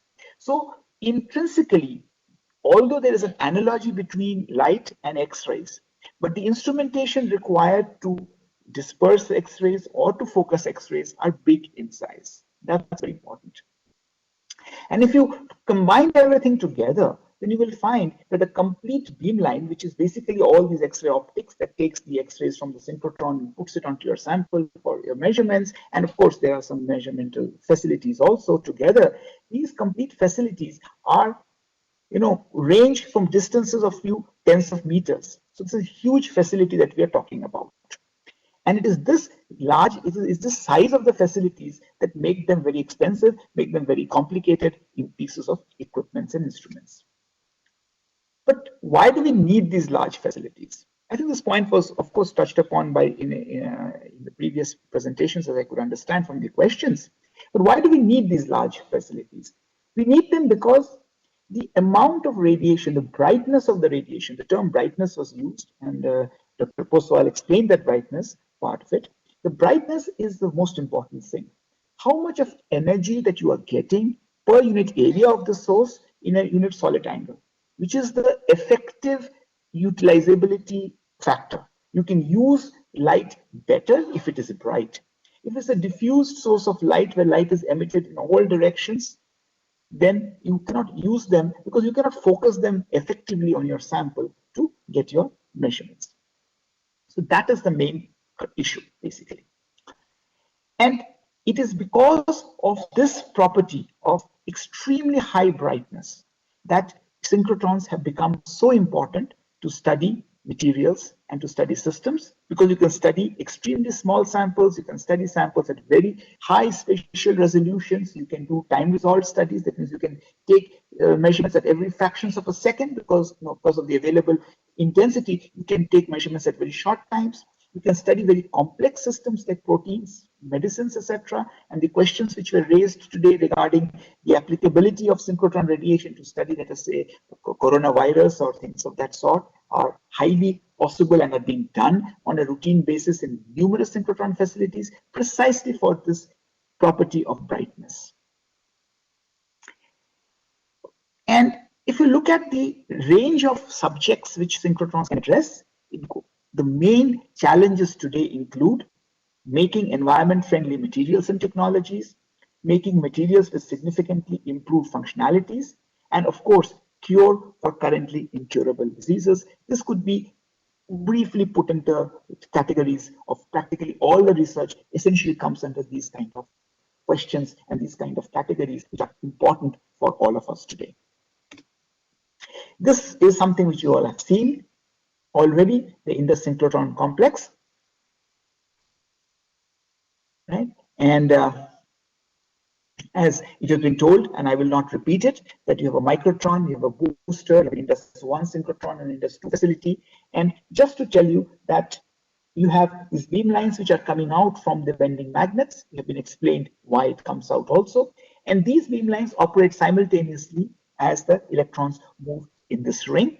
And that is the strength of a synchrotron facility, where numerous sets of experiments are carried out simultaneously under the same roof from the machine. Okay, this gives a list of all the experiments, all the facilities, beamlines available. I don't want you to go through all of them in detail. They're all available on the website also. Anybody interested can go through it. And today I'll be looking into some of the applications carried out at the ones which are in blue. We will have the others done subsequently and dealt with subsequently by subsequent speakers today and tomorrow. Okay, and this is a bird's eye view of the Indus experimental hall where you have the beam lines. Remember that the X-rays, as you all know, have got a content, are not so benign to human beings, and exposure to X-rays for long hours is not very good. And for exposure of human beings to X-rays beyond a certain dose is also not acceptable from a medical point of view. That is why most of the X-ray facilities are contained in such lead enclosed rooms, and they are called experimental hutches. So you will find these white colored rooms or white colored enclosures inside which the experiments are carried out. These are essentially meant to ensure that people working on these experiments do not get people are basically outside when the X-rays are on. They're outside these rooms, lead-shielded rooms, when the X-rays are on, and they are therefore not exposed to X-rays for health purposes. But this is just a bird's eye view of some of the facility at Indus 2. Okay, there are the pictures of some of the experimental facilities. As I said, that the beam lines are basically instrumentation which collects the X-rays from the synchrotron, focuses it, monochromatizes it, and at the end, it puts it onto the sample. And when it is on the sample, you are doing your experiment. So these are basically the views or the pictures of the experimental stations which are there available at the different beam lines. And I'm just talking about 7 of them here. Of course, there are total, in all, there are 15 available to users and 2 of them for machine diagnostic purposes. But I'm just talking only about half of them today. Okay, now I just talk about some examples and the kind of science we are talking about. Most of you, as I understand, are in your 9th standard, and you have in your textbook you have one chapter which says, "Is matter around us pure?" Now, what do you mean by purity? Why do you demand purity? Right? We demand purity in a material. So basically, purity of a material is, the material is pure means it has the original components. It does not have anything extra in them. That's what a pure material would mean. And why do we demand purity, or why do we need to know about impurities in a material? Because impurities may be harmful to us. If impurities are there in food products, in drinking water, medicines are very harmful. Impurities alter the properties of materials. We'll come to this point very clearly. This is very interesting. So sometimes impurities need not always be bad. They alter the properties of the material, and they could become good for you. They may become very interesting for you. So impurities can make a material useless or useful, both. So we need to understand impurities, and that is one of the important aspects. Now correlate this point, and okay, let us see what is the impurity levels we are talking about. Let's talk about arsenic in water. Many of you would have heard about this. Okay, the typical concentration of arsenic in water, which is considered to be safe or which is considered to be acceptable for human consumption, would be less than 50 micrograms in 1 liter of water. Now this number is very small. Believe it, this is the number which Government of India tells us, and this is less than 50 micrograms in 1 liter of water. Now, what is 50 microgram would be typically the weight of 1 grain of salt. And a typical beaker would be about 250 milliliters only. So 4 times that is the amount of water in which it would dissolve 1 grain of salt to get around 50 micrograms in 1 liter. Now, that much of arsenic, beyond that much of arsenic in water is supposed to be not acceptable for consumption. So it's a really, really small amount of impurity. You're talking about really very small amounts of impurity. So that is the kind of impurity and trace concentrations which we encounter on a near regular basis when we're talking about analysis of materials. Similarly, there are lots of trace elements in the human body which are few milligrams per liter of concentration to maybe fractions of a milligram per liter, like zinc, chromium, fluorine, iodine, selenium, etc. And these, remember, are very useful in such small concentrations for our health. Larger concentrations could be bad for us. Smaller concentrations, very low concentrations may not be useful. But actually speaking, for it to be useful, they need to be just about a few micrograms per liter of concentration. So that is very small amounts are required. So for health purposes, for most practical health purposes, it should be noted that the quantities of, trace concentrations are very important to understand. And in the technology sector, you all know about silicon-based integrated circuits microprocessors. Everybody is using a laptop or a mobile phone today, and it all has microprocessors inside it, which are all silicon-based technology. And remember, the purity of silicon that you're talking about is of the order of one or few atoms, just about an atom of impurity in 1 million silicon atoms, or even less than this. And if you want to enhance the properties, you do what is called doping in the material. There are few hundreds of thousands of such atoms, or like boron and phosphorus, are put in silicon per million atoms of silicon. So remember that most semiconductor devices are also talking about very trace impurities which are which require to be introduced in the wafer to actually make the system into a working device or make it into a workable system. So trace impurities are very, very important. And one of the techniques, as I mentioned in the second transparency, or my first proper transparency there, was about X-ray fluorescence, when Moseley was the person to detect X-rays emitted from a material and found it to be correlated with the atomic number. So X-ray fluorescence technique, therefore, is one of the most important and one of the ubiquitous techniques to determine the concentrations of materials inside a system. And you can go down to parts per million or parts per billion also.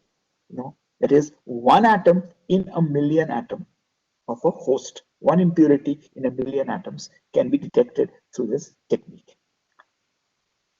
And you all have studied about Bohr's model of the atom. So I just write it here with the one number 3, which is in red and italics, is the one which today is not an acceptable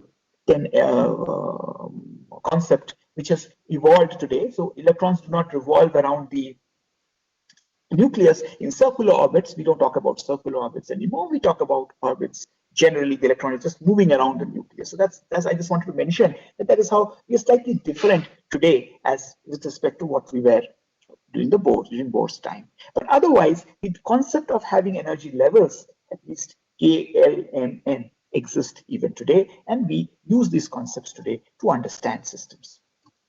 Okay, so the fluorescence technique is very simple. You have an atom, let us say an iron atom. You excite with X-rays, maybe from a synchrotron or from a laboratory source. Of course, we're talking about synchrotrons here, with the intensities being very large. So it just knocks off some electron away. This electron is out of the atom, and it is being filled. It creates a vacancy, which is being filled by electron from a higher shell. And in the process, some energy is emitted, which is characteristic of the material that we're talking about. And the emitted X-ray is a fingerprint of the atom, and hence can be used to detect the presence of an atom. So this is the most important point. It can be used to detect the presence of an atom. That is what the fluorescence technique is about. Now I can give you just two very simple but very interesting examples. Okay, the first one is to find out the nutrients present in groundwater and coconut water. We all know coconut water is very healthy for us, right? We are advised coconut water many times by doctors when we have dehydration or we have some stomach problems. Right? Now, can you just estimate what are the different materials present in coconut water and what are the concentrations of these materials? These are really small.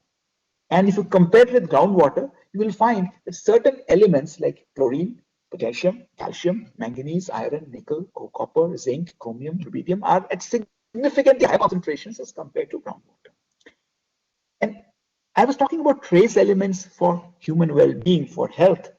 There are some of those trace elements which are present in coconut water, but you got to determine them, determine the exact composition, so that in principle, even a pharmaceutical industry can take it up and make make medicines which can mimic these concentrations, and therefore, make it available for therapeutic use to patients also, and for general medical well-being. So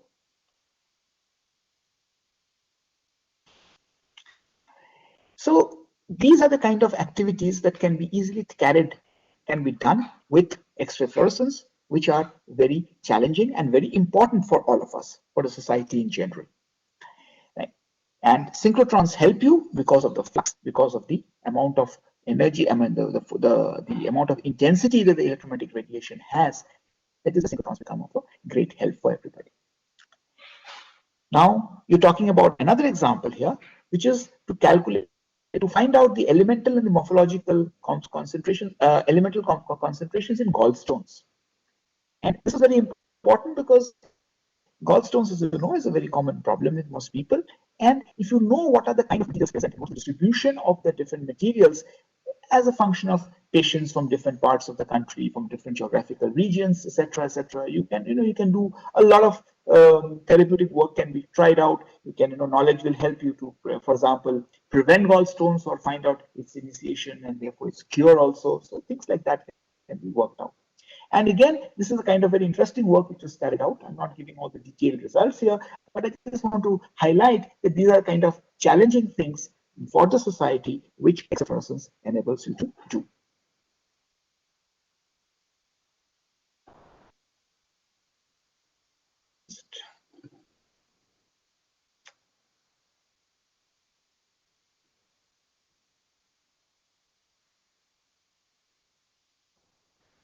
This is another very interesting work which was carried out with X-ray fluorescence, which was calibration of detectors for Chandrayaan 1 and 2 missions.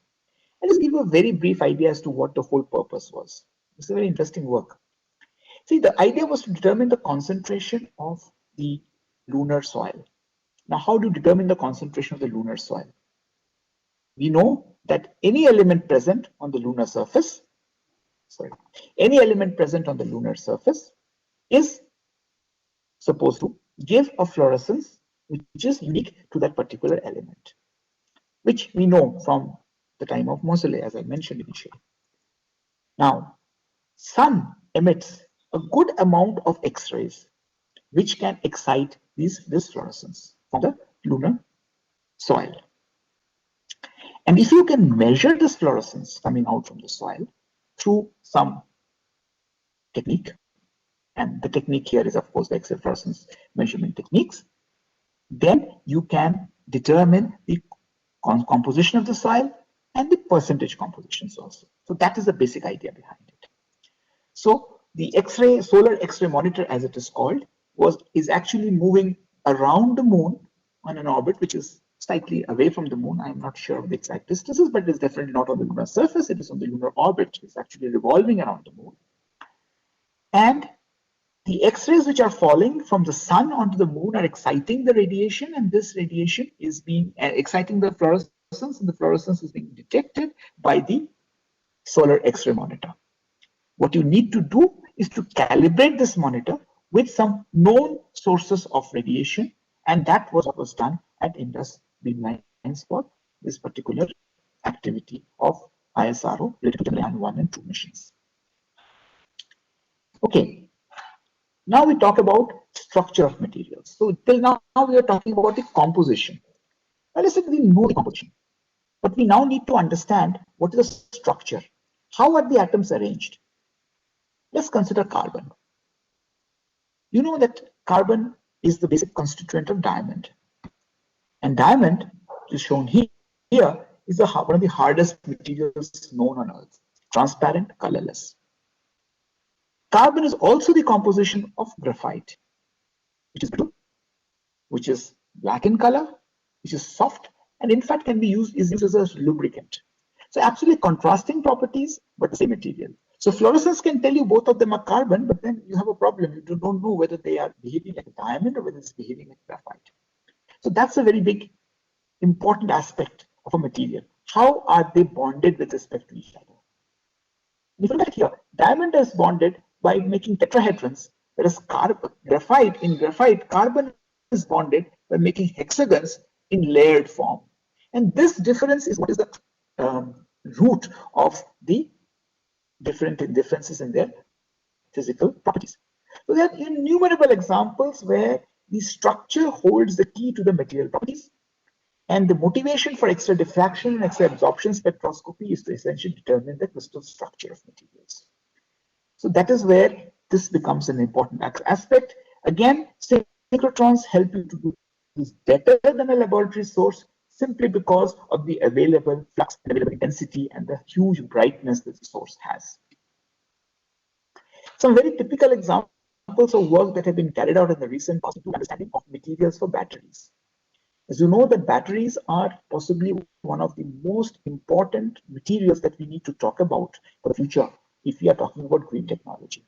We can, of course, convert solar energy into electricity, but we need to store that for using it at times when we don't have sun, for example, and for many occasions where we don't want to always carry a solar panel with us. So batteries are the way to store energy. And more efficient batteries is what we're looking at. I don't know if you could just recollect, over the last 5 years or 7 years, you would have seen the life of batteries in your mobile phones changing drastically, improving drastically. You need minimum charging time and maximum discharge time of your batteries. You need minimum weight of your batteries. So you need new materials and structures. And that is where synchrotrons have become a very, very important component or important tool for understanding these materials. There's another work which is related to carbon again, which is of course has an application to batteries, which I just want to show you. Remember, this is not just the two work. The amount of research done is infinite. There are huge number of applications and research activities going on. I just picked up the ones which possibly we all can relate directly, and that is why I just thought of picking up few of them. Only very few of them, of course. You can see there's something called a turbostatic graphite, or basically carbon black, as it's more commonly used, referred to. You see, it looks like graphite I showed you in the previous transparency, but there's a big difference. You know, it's got some vacancies in between. It's more random, and this randomness itself has a lot of positive properties, a lot of positive influence on the properties of this material, and it can be used for reinforcing the strength of materials by adding them into material, into let us say into metallic structures or into concrete structures.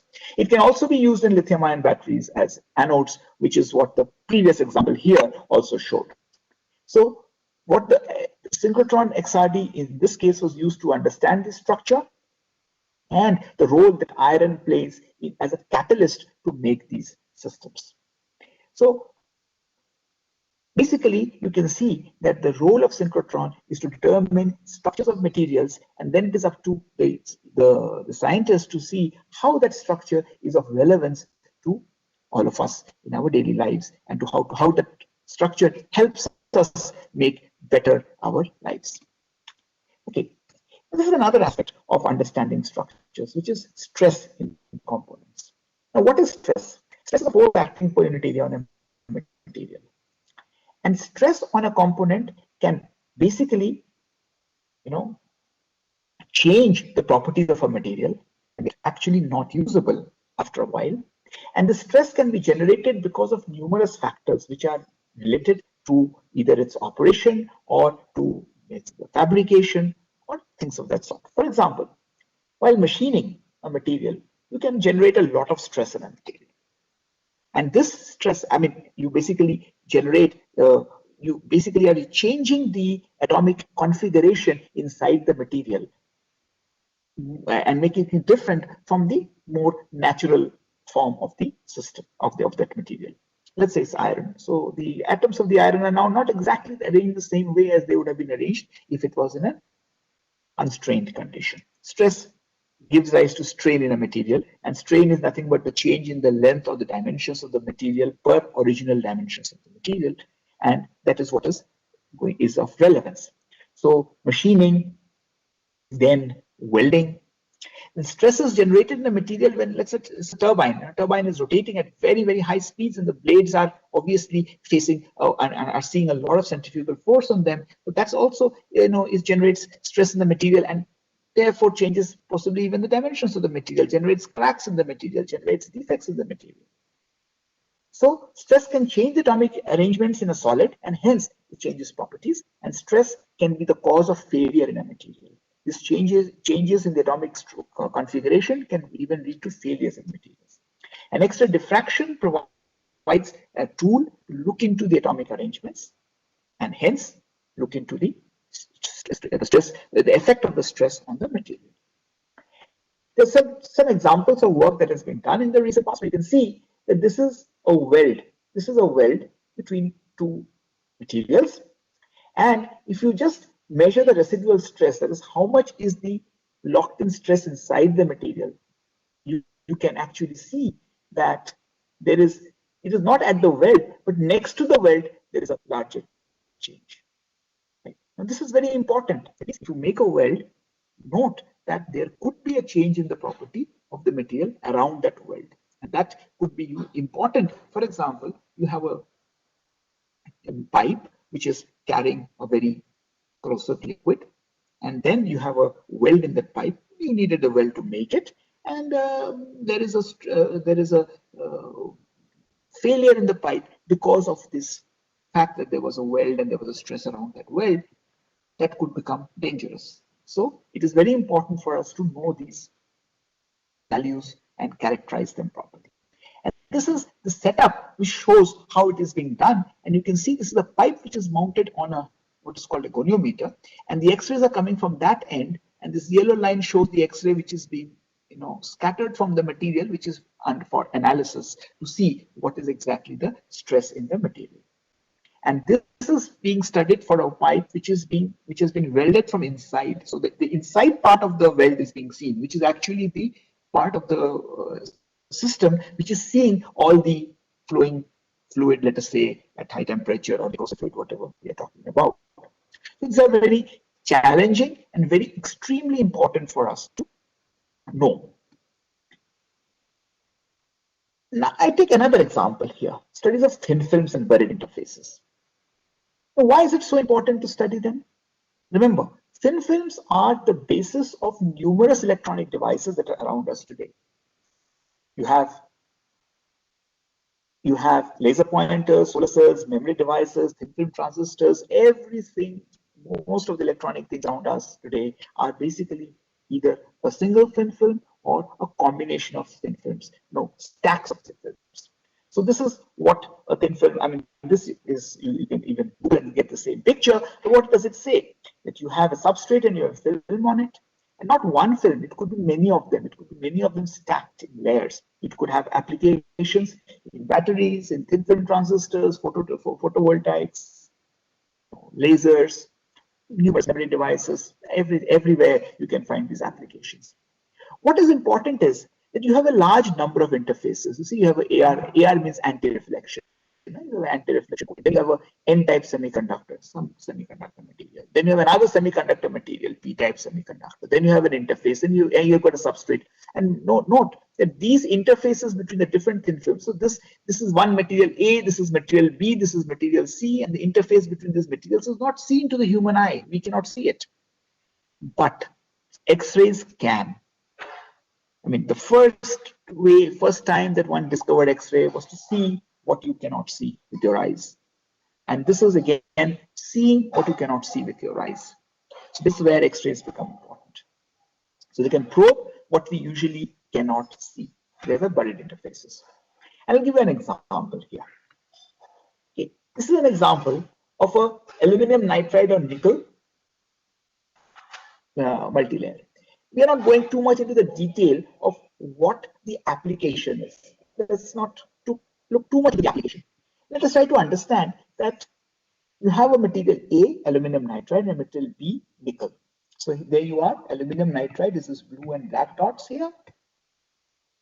This one here, and nickel is the ones which are this light green colored, grayish green colored dots.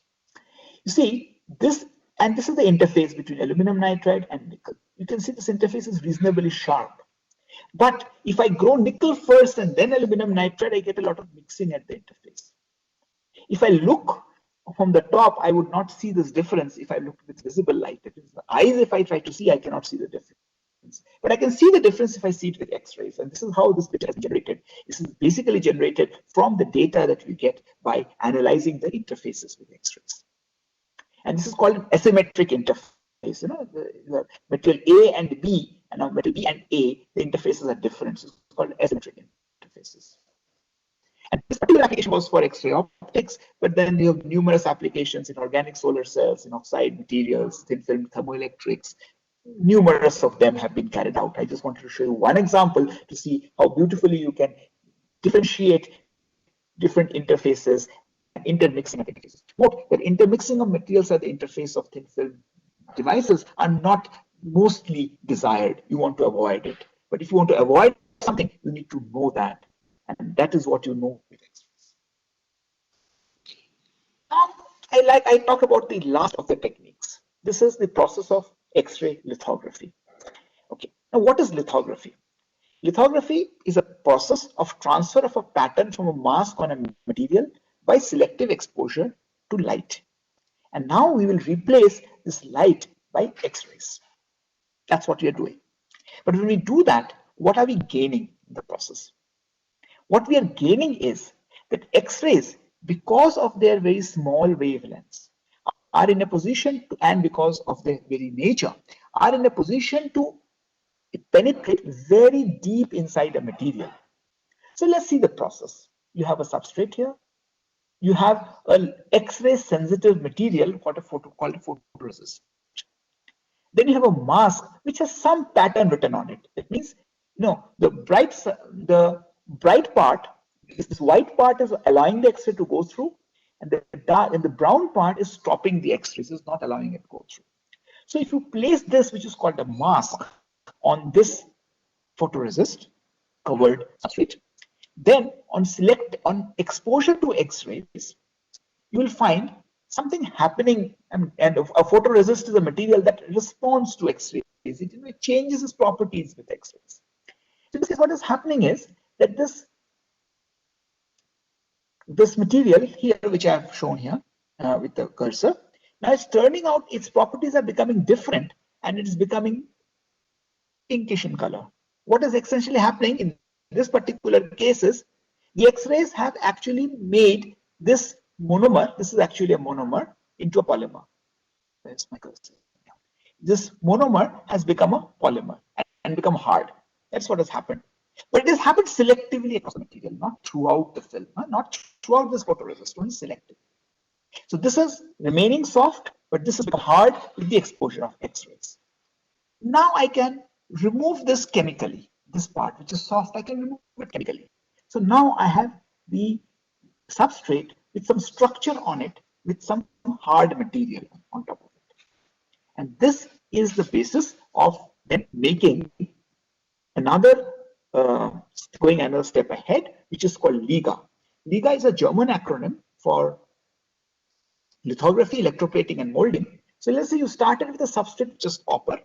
You made these kind of hard pillars on them. These are generally organic materials, non-conducting materials. And now you can actually do you can do some electroplating, and all these bright regions which are left out will get this copper grown on copper, and you can make structures like this. Now, what are the dimensions of these structures? These dimensions, lateral dimensions, would be just a few microns. I'll show you pictures of these now after this. So these dimensions are the lateral dimensions. The lateral dimensions are few microns, and this vertical depth could be hundreds of microns. Now please note the dimensions. Few microns here and hundreds of microns in this direction. That's the strength of X-ray lithography, which you could not have done if you had used just light to do this. Light would not have penetrated hundreds of microns deep in the material. And now you can make various kinds of structures which are generally categorized in the group called MEMS these days. You can make them. Yeah. Now, let me give you an example. X-ray lenses. This is a work that we have done at Indus and has been used extensively also. This picture was shown to you some time back in the movie also. The idea is that X-rays are basically, materials are nearly transparent to X-rays. They just go through. They hardly bend because the refractive index of a material in the X-ray region is only slightly less than 1.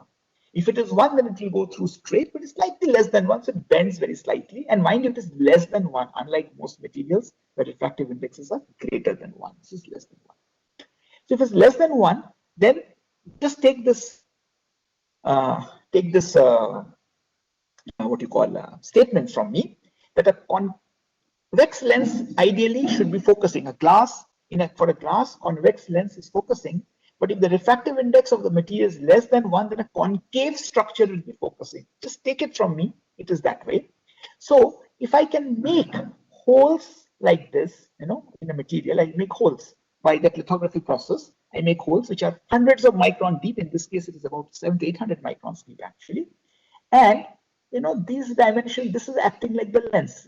You can see this lens here, concave lens. And the X-rays coming from here will go through, and at every structure it will get focused slightly, and at the end it will get focused. And this is how it has been used to focus in the vertical and the horizontal plane separately to get a focal spot on the sample. And this is a picture taken at Indus itself. So these kind of very challenging things which otherwise cannot be done by normal conventional machining can be done with a synchrotron X-ray lithography facility. And the last transparency I want to show you is development of a comb drive, which is an electrostatic drive using X-ray lithography. Again, please remember, I'm talking about large aspect ratio. What is an aspect ratio? Aspect ratio is basically the depth. So in this case, for example, the depth is, okay, let's first understand what is this. This is a comb drive. It's basically a set of fingers of material this is a set of fingers here, and interpenetrating set of another fingers is below it. Now this acts like, if these are metallic in nature, then these act like a capacitor with air in between them, and this capacitance can be used, will change when the dimensions change, and can be measured to find out the forces acting on it. So it can be used as accelerometers, it can be used as nanopositioners, or some other activities like resonators, filters. I can explain to you later on if you have specific questions here. So you can see this is about 800 micrometers in depth and about 50 micrometers in the lateral dimension. So these are very, the ratios are very skewed. The depths are very large, the lateral dimensions are relatively much smaller. So this is another example of very fine structures that were made with X-ray lithography, which you just cannot make otherwise. So with this, I will conclude my presentation today. So thank you very much. And I hope that I have been able to tell you a few examples which are very unique to X-rays, which are necessary, which are specific to, let's say, utilization of the synchrotron and X-rays in general and synchrotrons in particular to do modern science, technology, material development. Thank you very much. Thank you. For this very much informative talk. So students, now we see that the applications range right from graphite, which is in your pencils, to mobiles and cars, and even to Chandrayaan. So you can see the range of applications synchrotron radiation can have. That is because we are basically interested in structure. So now we can open the session for a few questions.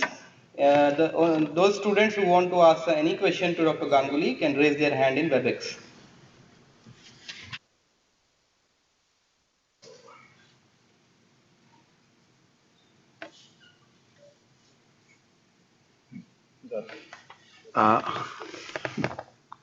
Gargi Ajay, you can unmute and ask your question.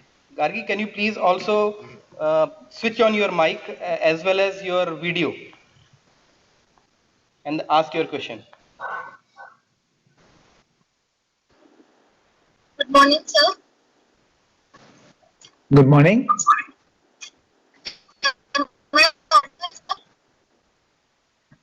You're not audible.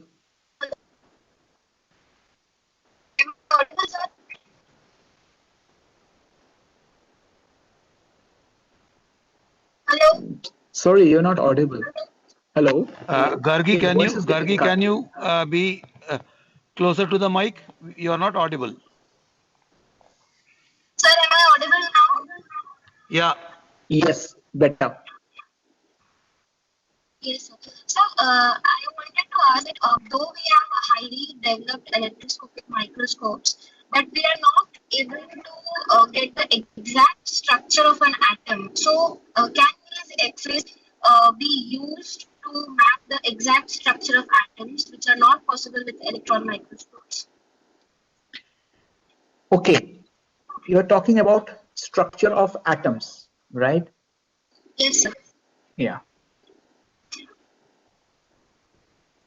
You see, the question is about structure of atoms. Now, what is the wavelength of X-rays? Let us start from some basic things. What is the wavelength of X-rays? I gave you in angstroms. Typically, you can take 1 angstrom. If you want to resolve and understand a structure which is significantly smaller than 1 angstrom, then 1 angstrom wavelength is not sufficient. So when we are talking about atomic arrangements, when we are talking about the distance between atoms, they are typically of the order of a few angstroms, and X-rays do it beautifully. If you want to go inside an atom, you are going some angstroms and actually, much smaller. If you go to nucleus, it's actually, I think, a femtometer, right? Few femtometers. So the X-rays would be that information because the wavelength of X-rays are much larger than that you're talking about. And if you talk about inside a nucleus, well, very difficult. But there are certain ways in which you can understand an atom. So I'm not talking this, I'm talking about electrons.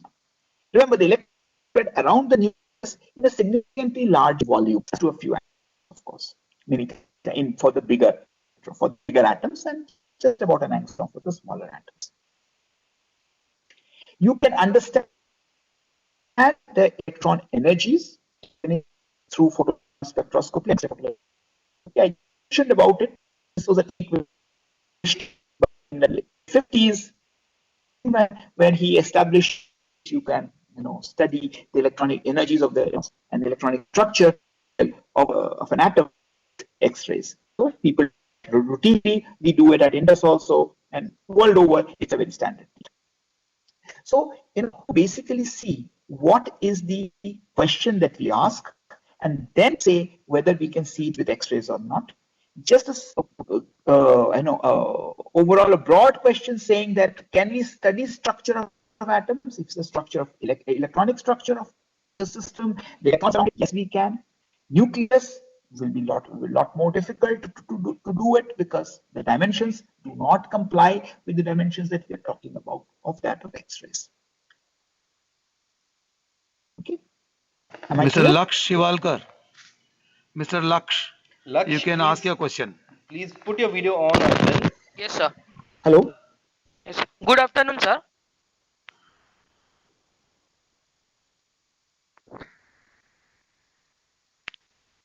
Please go ahead, Laksh. Mr. Laksh, you can ask your question. Good afternoon, sir.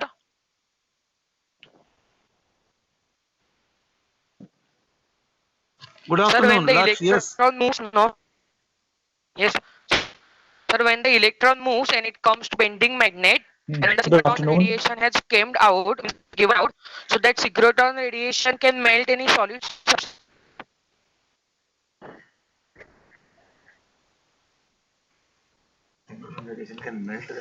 Yeah, when electron comes to the bending magnet, after that, what do you want to ask? A synchrotron radiation Okay. given out, so that synchrotron radiation. And he wants to know whether that. Yes, sir. See, synchrotron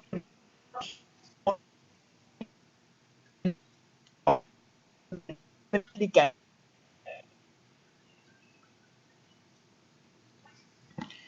Dr. Tapas, there is some issue with the sound.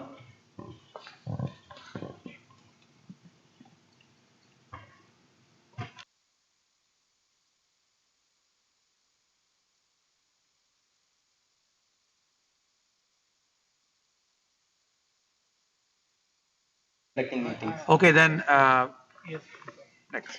Okay. This is the hazard, and we are lucky that we did not face any such issue in 1.5 days, starting yesterday morning. So I'm sorry, Laksh, but the expert got disconnected due to some reasons. And please be there until the session on question answer. Many of your doubts will be cleared at those times also. Thank you.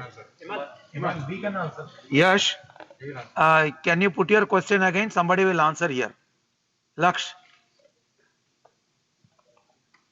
Okay, sir. Mr. Laksh? Yeah, please go Sir, ahead. when the electron moves, and it comes to a bending magnet, so the synchrotron radiation out, so that synchrotron radiation can melt a solid substance or not. Can it melt?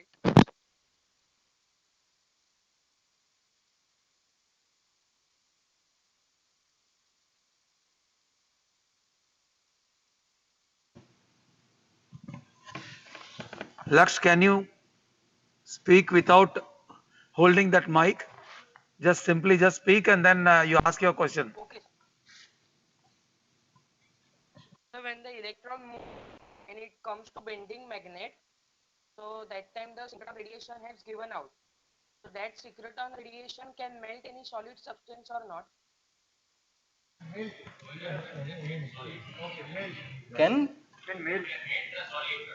Can melt the solid. Synchrotron. Can synchrotron radiation melt the solid? That's what you want to ask? Yeah. Yes, sir. Yes. As we study, basically we have seen in the previous presentation also, the synchrotron is a very bright and also it's very energetic also. So even a very strong material like if you put a copper or diamond, basically it will you can clearly see there is a damage to the material, and these undulators and all, they can even drill a hole inside a metallic plate. Yeah, it can melt.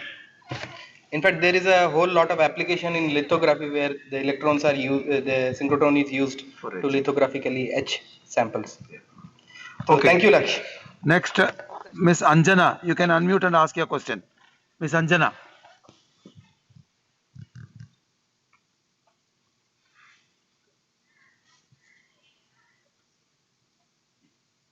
Dr. Tapas is there. He will answer. Miss Anjana, you Hello, can ask your am I question. audible? Yeah. Hello. Yeah. My Please go ahead, question Miss is Anjana. on concept. Hello, my question is on brilliance. For synchrotron radiation, the brilliance is much more than the normal X-rays. So, is there any physical properties which is changing in synchrotron X-rays, like the energy or the frequency as compared to the normal X-rays which we get in the labs?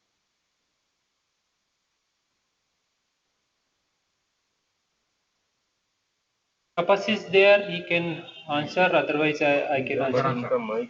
Okay, so your question is what the brilliance changes to the X-ray. So there is X-ray physical property, how you define a particular electromagnetic wave. Is first thing is basically its frequency or its energy. So when we are talking about the X-ray, this energy is fixed.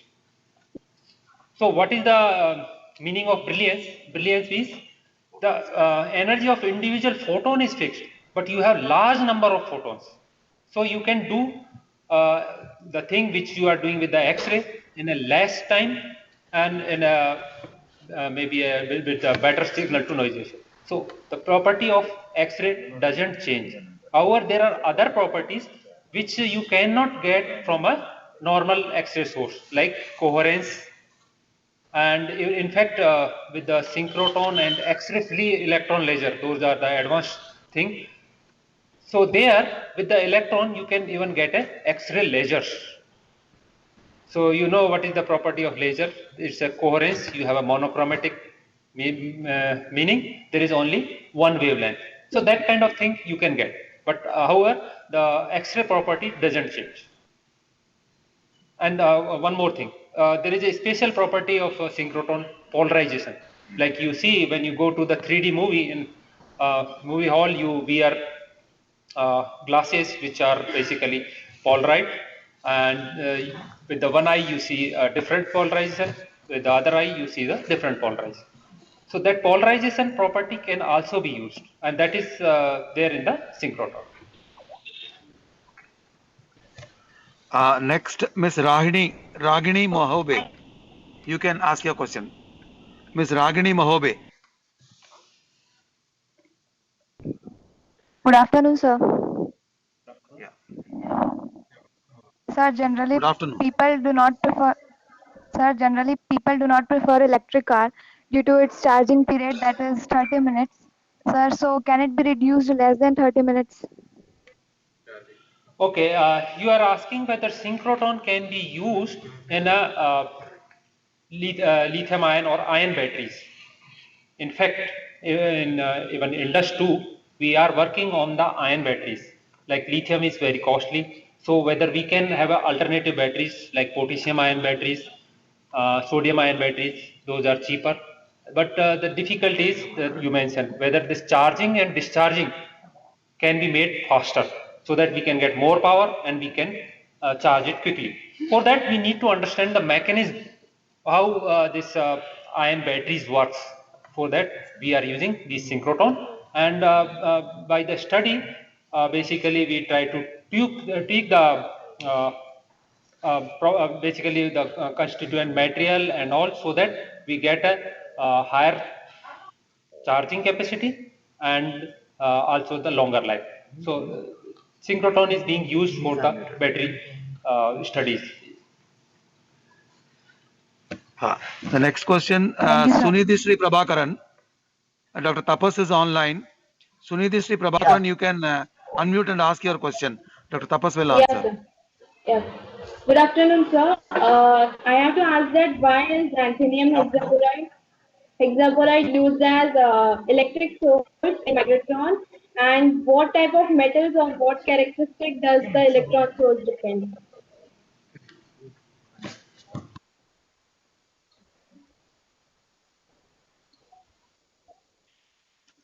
Okay, so you're talking about lanthanum hexaboride being used as an electron source in micron wide. So, okay, right. Am I right? Yes, yes. See, it's simple enough to generate a lot of electrons. Remember, lanthanum is a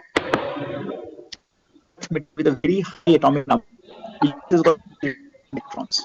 Else will or okay, that can make into a crystal be used. A very smooth surface of the crystal can be got, which essentially improves the emittance of the source, as it is called, which means that from a very small point you can get the radiation, the electron beam coming out. Number one, and you can have a large number of electrons because this is a rare earth material with a very large atomic number. It is not unique. There are other materials also. Cesium hexaboride is also used many times, but you have to also look at the availability, the way you can make it, the cost. All of these are factors.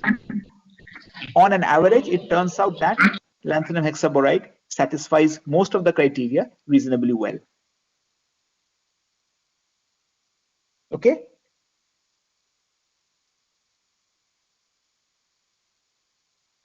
Mr. Anmol Mishra, Yeah. can you unmute and ask your question, Mr. Anmol Mishra?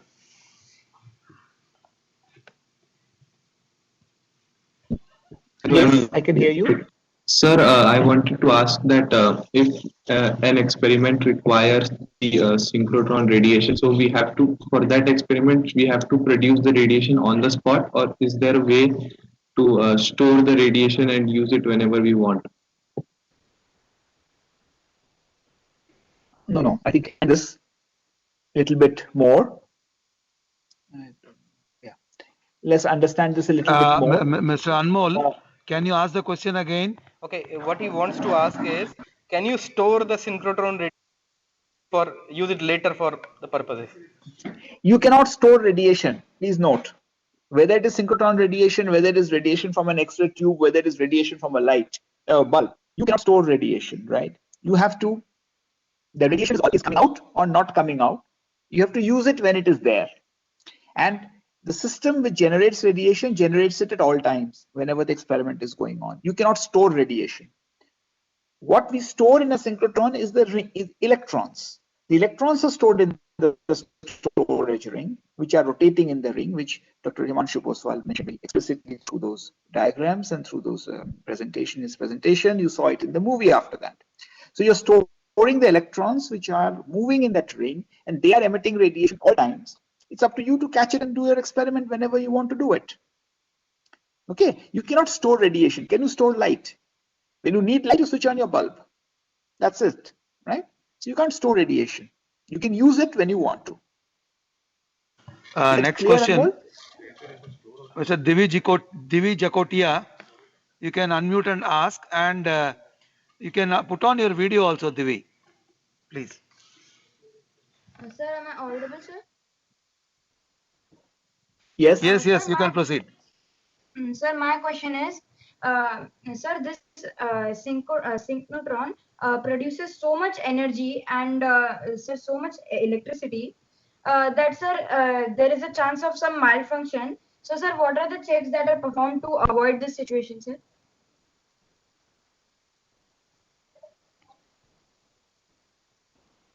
See, any system of this magnitude generally has a huge safety network around it to ensure that malfunctioning doesn't take place, or even if it does, it is corrected.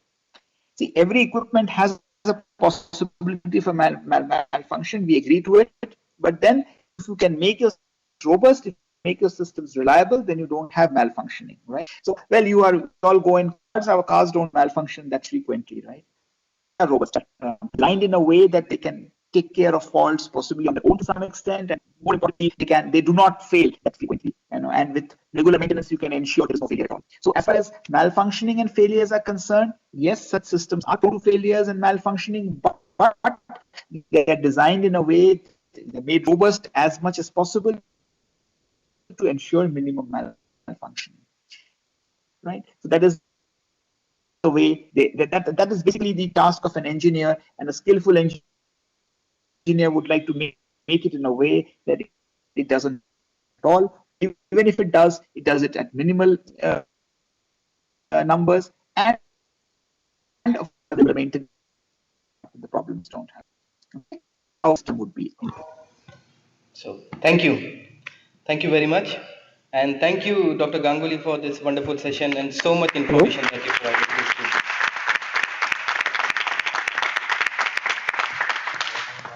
So we move on to the next talk. Thank you, Dr. Ganguly, again. So with the questions, we are now delighted to feel that the message has been given very nicely and clear. With you, the organizers, thanks for that. Although we are dealing with the structure of materials using synchrotron radiation, but the kind of engineering and the kind of instrumentation and technology involved is such a huge and complex, and we are delighted that you are appreciating that aspect also, all the students. Although synchrotron radiation is a theme of this year's National Science Day celebration, but we have been celebrating this day in recent past also, and BARC in particular is involved in so many technological developments in various areas of science, engineering, and various other fields.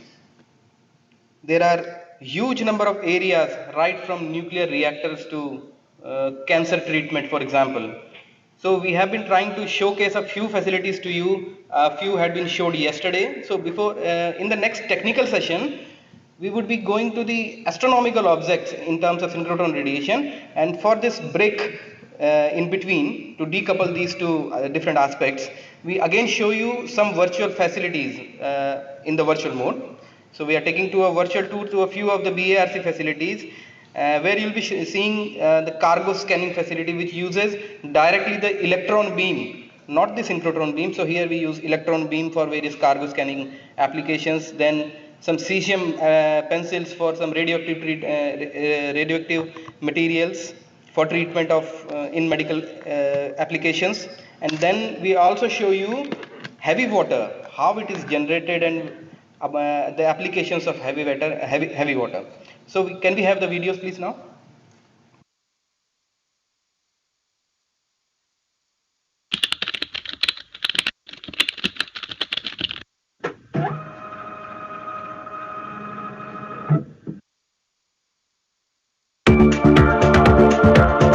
Rising threat perceptions and continuously increasing international trade has necessitated the use of X-ray scanners for detection of contrabands in the cargo containers. The cargo scanners help authorities to take quick decisions with higher confidence levels while handling large volumes. Sometimes the data generated may be of security sensitive in nature, and therefore the indigenization of technology is a necessity. Cargo container scanning process.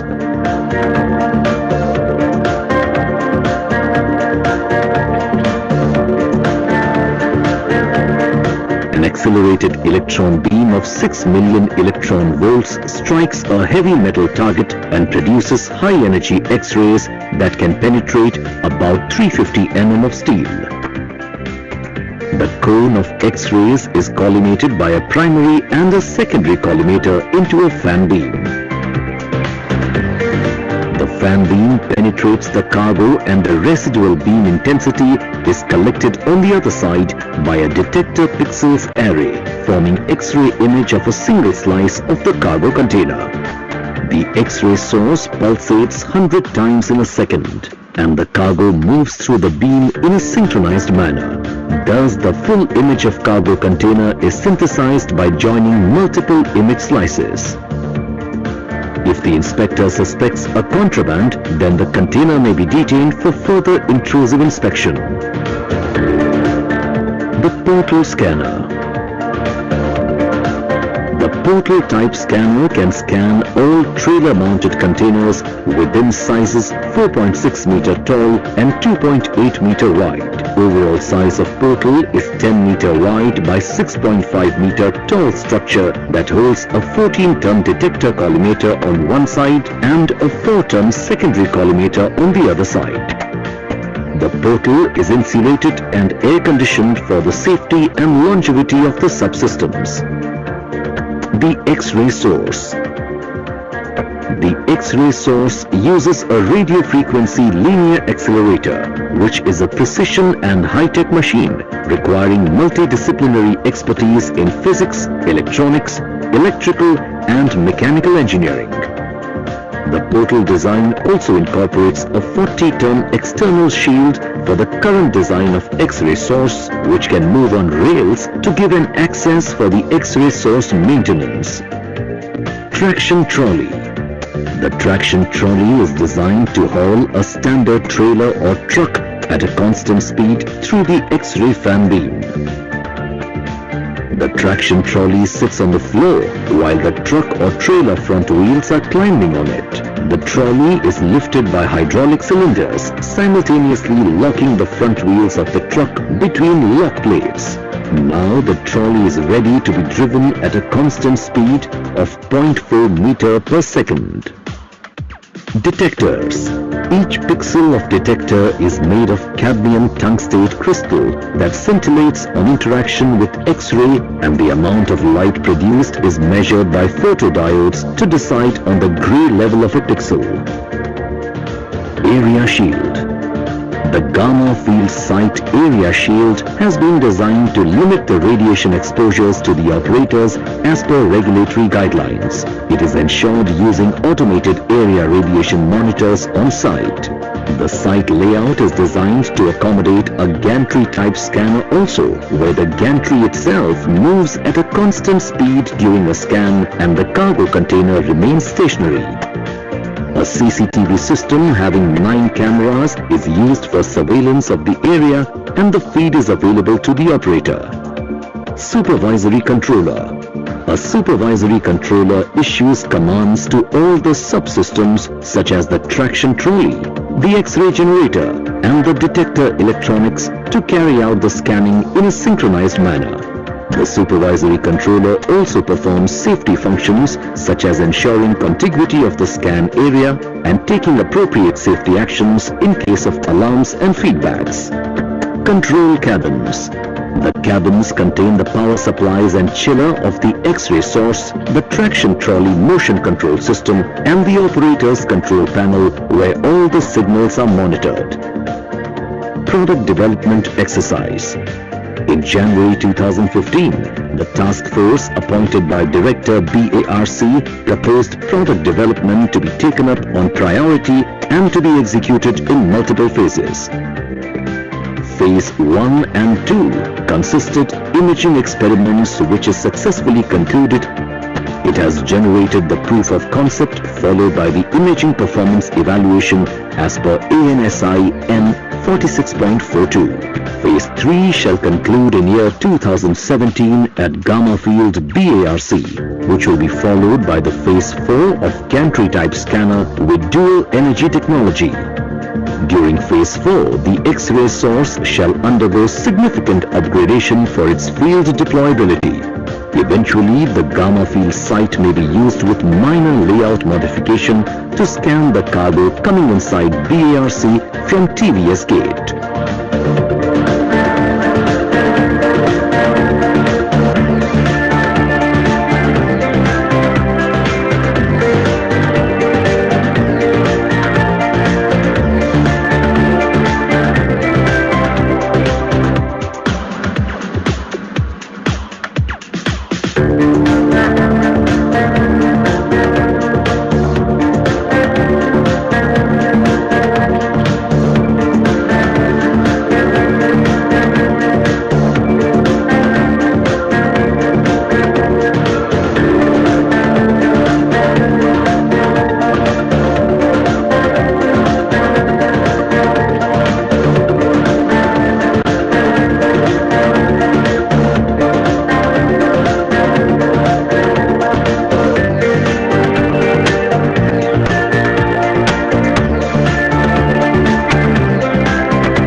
India follows a closed fuel cycle, wherein spent fuel is reprocessed to recover valuable materials. Radioactive waste from reprocessing of spent fuel contains large amount of cesium, which is useful for blood irradiation. Scientists at Bhabha Atomic Research Center have made a technological breakthrough in this field for the first time in the world. Cesium is recovered from waste by solvent extraction process using indigenously developed special chemicals. The recovered cesium solution is vitrified in borosilicate glass to make it non-disposable in the environment. Cesium in glass form provides inherent safety compared to cesium chloride, avoiding its misuse in dirty bombs by miscreants. Cesium glass filled stainless steel pencil is remotely welded. Due to associated high radioactivity, the entire process is remotely carried out in thick concrete hot cell. Stringent quality measures are taken before these pencils are supplied to hospitals for blood irradiation.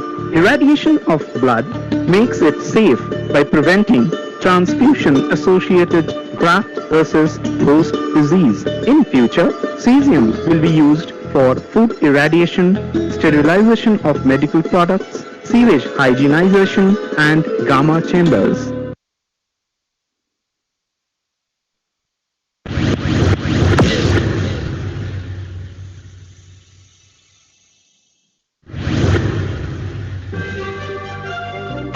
It was in April 1948. Dr. Homi J. Bhabha envisaged the need for an in-house capability for heavy water production to support the Indian nuclear power program for peace, prosperity and progress of the nation. 14 years in prototyping, and that dream gave birth to a few drops and subsequently production in large drums, with the first heavy water plant at Nangal set up and commissioned in August 1962. In the course of time, Heavy Water Project Board was set up on 1st May 1969 for capacity augmentation, with Dr. Vikram Sarabhai as the first chairman, and later rechristened to Heavy Water Board, a flagship industrial unit of the Department of Atomic Energy. In spite of lack of industrial infrastructure in those days and multiple challenges, Heavy Water Project Board strived for indigenous development of technology and its production capability. Overcoming one challenge after another, that dream diversified into setting up of several heavy water plants across the nation in Baroda, Tuticorin, Kota, Talcher, Thal, Hazira and Manuguru, moving from heavy water at any cost to heavy water at the least cost. The board not only made India self-reliant, but today it proudly stands tall as the world's largest producer of heavy water and the only country that has mastered multiple processes of production, thus making India a credible global supplier of high-quality virgin heavy water to advanced countries. To support the country's three-stage nuclear power program, the board diversified into indigenous production of a variety of advanced nuclear salts, enriched boron 10 and 11, and enriched boron carbide pellets, again making India self-reliant. Enriched BHQ gas generation facility at the heavy water plant at Talcher was dedicated to the nation by the Honorable President of India. Nuclear-grade sodium metal is used as a coolant in fast breeder reactor. Heavy Water Board is setting up an industrial-scale sodium metal plant to meet sodium requirements of second stage of Indian nuclear power program. Apart from nuclear applications, deuterium finds use in fascinating applications in several advanced technologies.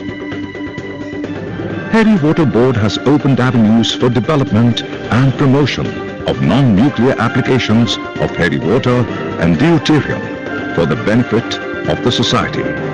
Thus support the Make in India campaign. A boon for the electronic communication industry. Heavy Water Board produces high-grade deuterium gas used in manufacturing of low-water peak optical fibers. In healthcare, Heavy Water Board has demonstrated enhanced thermostability of oral polio vaccine using heavy water in collaboration with EBRC. Heavy Water Board has undertaken an initiative to produce oxygen-18 water used for PET scanning. Deuterium depleted water, DDW, a byproduct of our plants, is used for adjuvant therapy in cancer treatment. With a vision to make India self-reliant once again, the board produces several deuterated solvents for NMR spectroscopy. We are also developing technologies in collaboration with BARC for producing cobalt, gallium, helium, and other rare metals that have industrial applications. Besides energy management and audits for industries, our patented technology is minimizing suspended particles in flue gas for various thermal plants across the nation. Our initiative towards a greener planet. Coming a long way from one milestone to another. Heavy Water Board, through its various sustainable technology offerings, is making the nation self-reliant. With the vision to make the world a better place for the future generations to cherish. Heavy Water Board, creating technologies for a better tomorrow.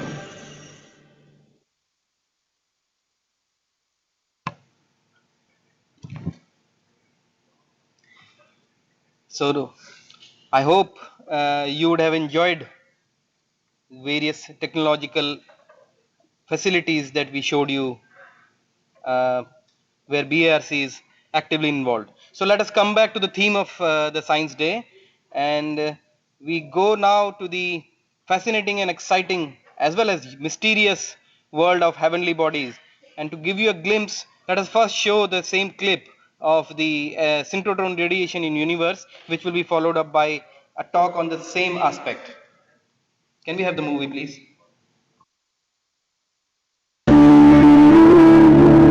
Synchrotron radiation is omnipresent in the universe. It is produced when highly energetic charged particles such as electrons and protons spiral around magnetic field lines at a constant speed, and it spans over the entire electromagnetic spectrum ranging from radio waves to gamma rays. Energetic particles are produced in different corners of the universe by some processes still unknown to mankind. When energetic particles enter the magnetic field of Earth, they produce geosynchrotron radiation in radio band. Up in the sky, heavenly objects emit much of their energy through synchrotron radiation. In our Milky Way galaxy, rotating neutron stars with very strong surface magnetic field are born after supernova explosion.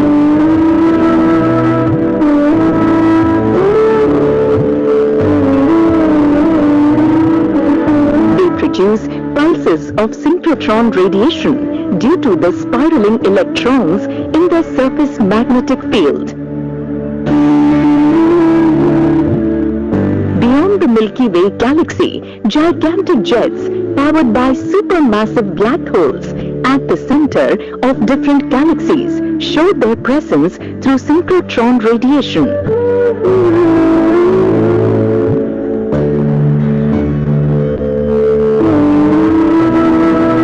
Atomic Research Center has set up one of the largest gamma ray telescopes, MACE, at highest altitude in Hanle, Ladakh, to probe the high energy processes related to synchrotron radiation from various sources in the universe.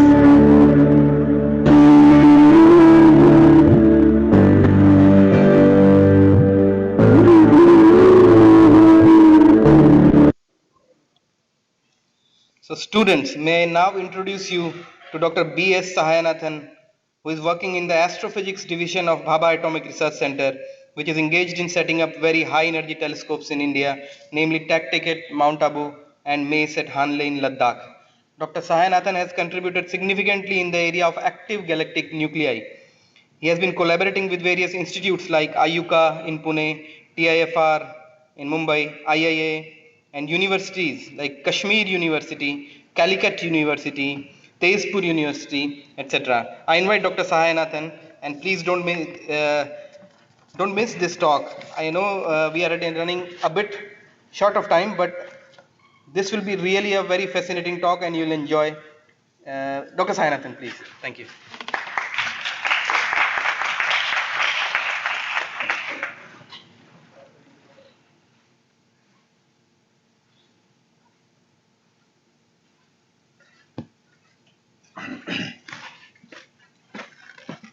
Good afternoon to all, and thank you to Himal and all the other organizers thank Himal for the nice words. And I should particularly thank the organizers for giving me an opportunity to interact with the young and fertile minds of the country. So, in fact, I would love to have this interaction in real rather than in virtual. Sadly, with times the lifestyle change. We like or we don't like, we have to accept it. Fine, so let us come to the topic. Let's come to the topic of this synchrotron emission in the universe. So, most of the life on Earth sits with the sun. However, for astronomers, there's a time when the curiosity arises, when the sky is lit with a billion and billion of stars twinkling at us, surprising us, and that's how the astronomy began in the mankind. Okay, so, well, for ages, humans were believing only what they see with their eyes. The same was the case for astronomy, and the astronomy, starting from Galileo Galilei, the father of the modern astronomy, the astronomy was confined within the visible energy range, that is the colors bounded by your red and violet of the rainbow. And we were not knowing the universe is hiding from us some beauty, the tremendous beauty of the universe was hiding from us, which is invisible to our eyes, unless some smart radio engineers who transformed themselves into astronomers. It all started after the World War II. So when the radio communications was in the peak, where the different locations on the Earth were being communicated through the radio wave, and after the World War II, these radio engineers who became the experts in the radio communication, they were looking for the avenues where they can utilize this knowledge they gained during the World War time. So, and one such engineer is called Jansky. Well, Jansky was a radio engineer. He was working with the Bell Laboratories and he was involved in the wartime communication. So what he found is, during the communication, there was a steady hiss, a steady static noise when this communication between the transatlantic communication when he was dealing with it.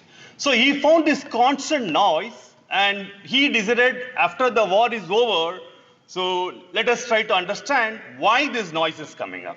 So what he did is he built an antenna, and the antenna was placed on a turntable, which later on given the name as Jansky's merry-go-round. So he rotated the table to find out what is the origin of the hiss or the static sound which was disturbing the communication. So as usual, like everyone, he was suspecting about the terrestrial noises, and he tried to look into the thunderstorm and various other options which can disturb which was the possible sources which can disturb the radio communication, and all his queries were coming as a wrong, and he found this was not the case.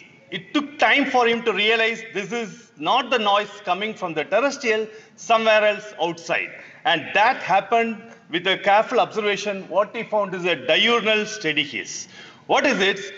The radio noise, what he was seeing, what he was receiving in his receivers, it peaked during a day, 124 hours day, and then it decayed. So naturally, every one of us, if it are given something which is peaked in a day and goes down, the immediate thing we associate with the sun, is it probably what he was thinking the radio noise coming from the terrestrial? It is not from the terrestrial. It may be it's from the sun that is creating this noise. So then he started looking. It took nearly for a year for him to identify this noise. So then he started his observation again to find whether the noise is coming from the sun. And to his surprise, there was opposite.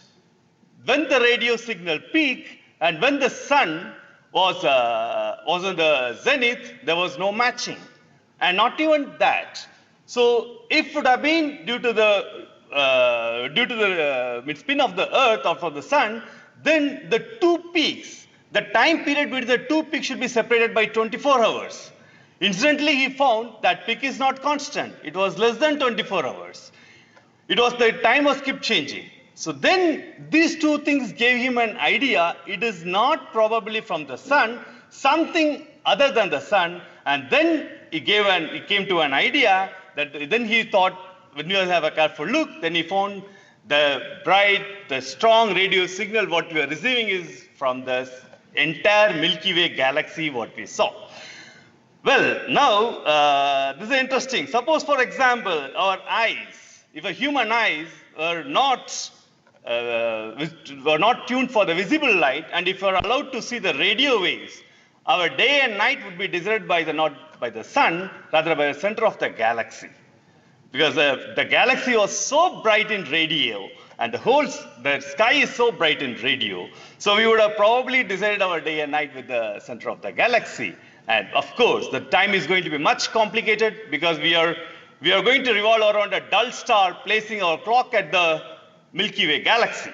So, well, I wrote there the sidereal time. I advise you people to go back and study what you mean by sidereal time, why the time is complicated. Okay, fine. So, and this was an interesting discovery by Jansky, and this was the first ever radio observation by humans. So this one. And sadly, Jansky wanted to continue this work further to build better telescopes to confirm this radio signal is indeed from the Milky Way. But the Bell Laboratories, as usual, when you want to write for the fund, he said no, he wanted a fund to identify the radio noise. So the Bell Laboratories rejected his proposal and he didn't give him fund, saying this static noise is so weak, we don't need to spend this much of money to identify it. So poor Jansky, he stopped the radio astronomy with that. Okay, and then for 2-3 years, there was no one to continue this radio astronomy until an interesting person, Grothe-Reber, came into this field. Grothe-Reber was very interesting. Grothe-Reber was a radio engineer by profession, and he was an amateur astronomer. So he came across this Jansky's work, and he found this is the work which was actually he wanted to pursue because he was a radio engineer.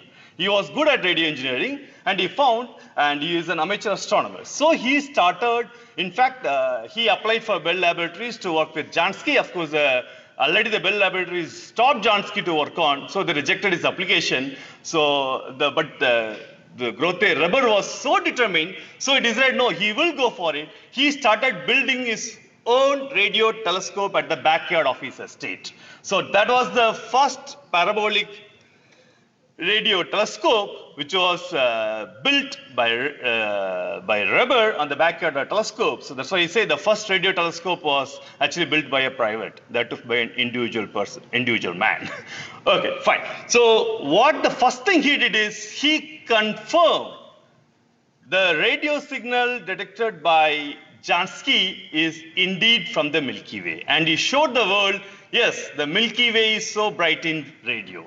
And he didn't stop with that because he got a better telescope than Jansky. It's not an antenna. He had a parabolic dish, so he can focus at a different point in the sky. So what he did is then he started scanning the entire sky and produced a radio map.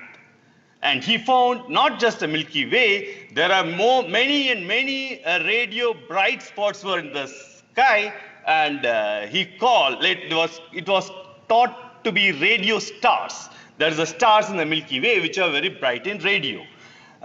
In fact, I like to mention the Weber, when he was getting into this radio astronomy, so he used to tell, the astronomers don't believe in Jansky because they don't know about radio.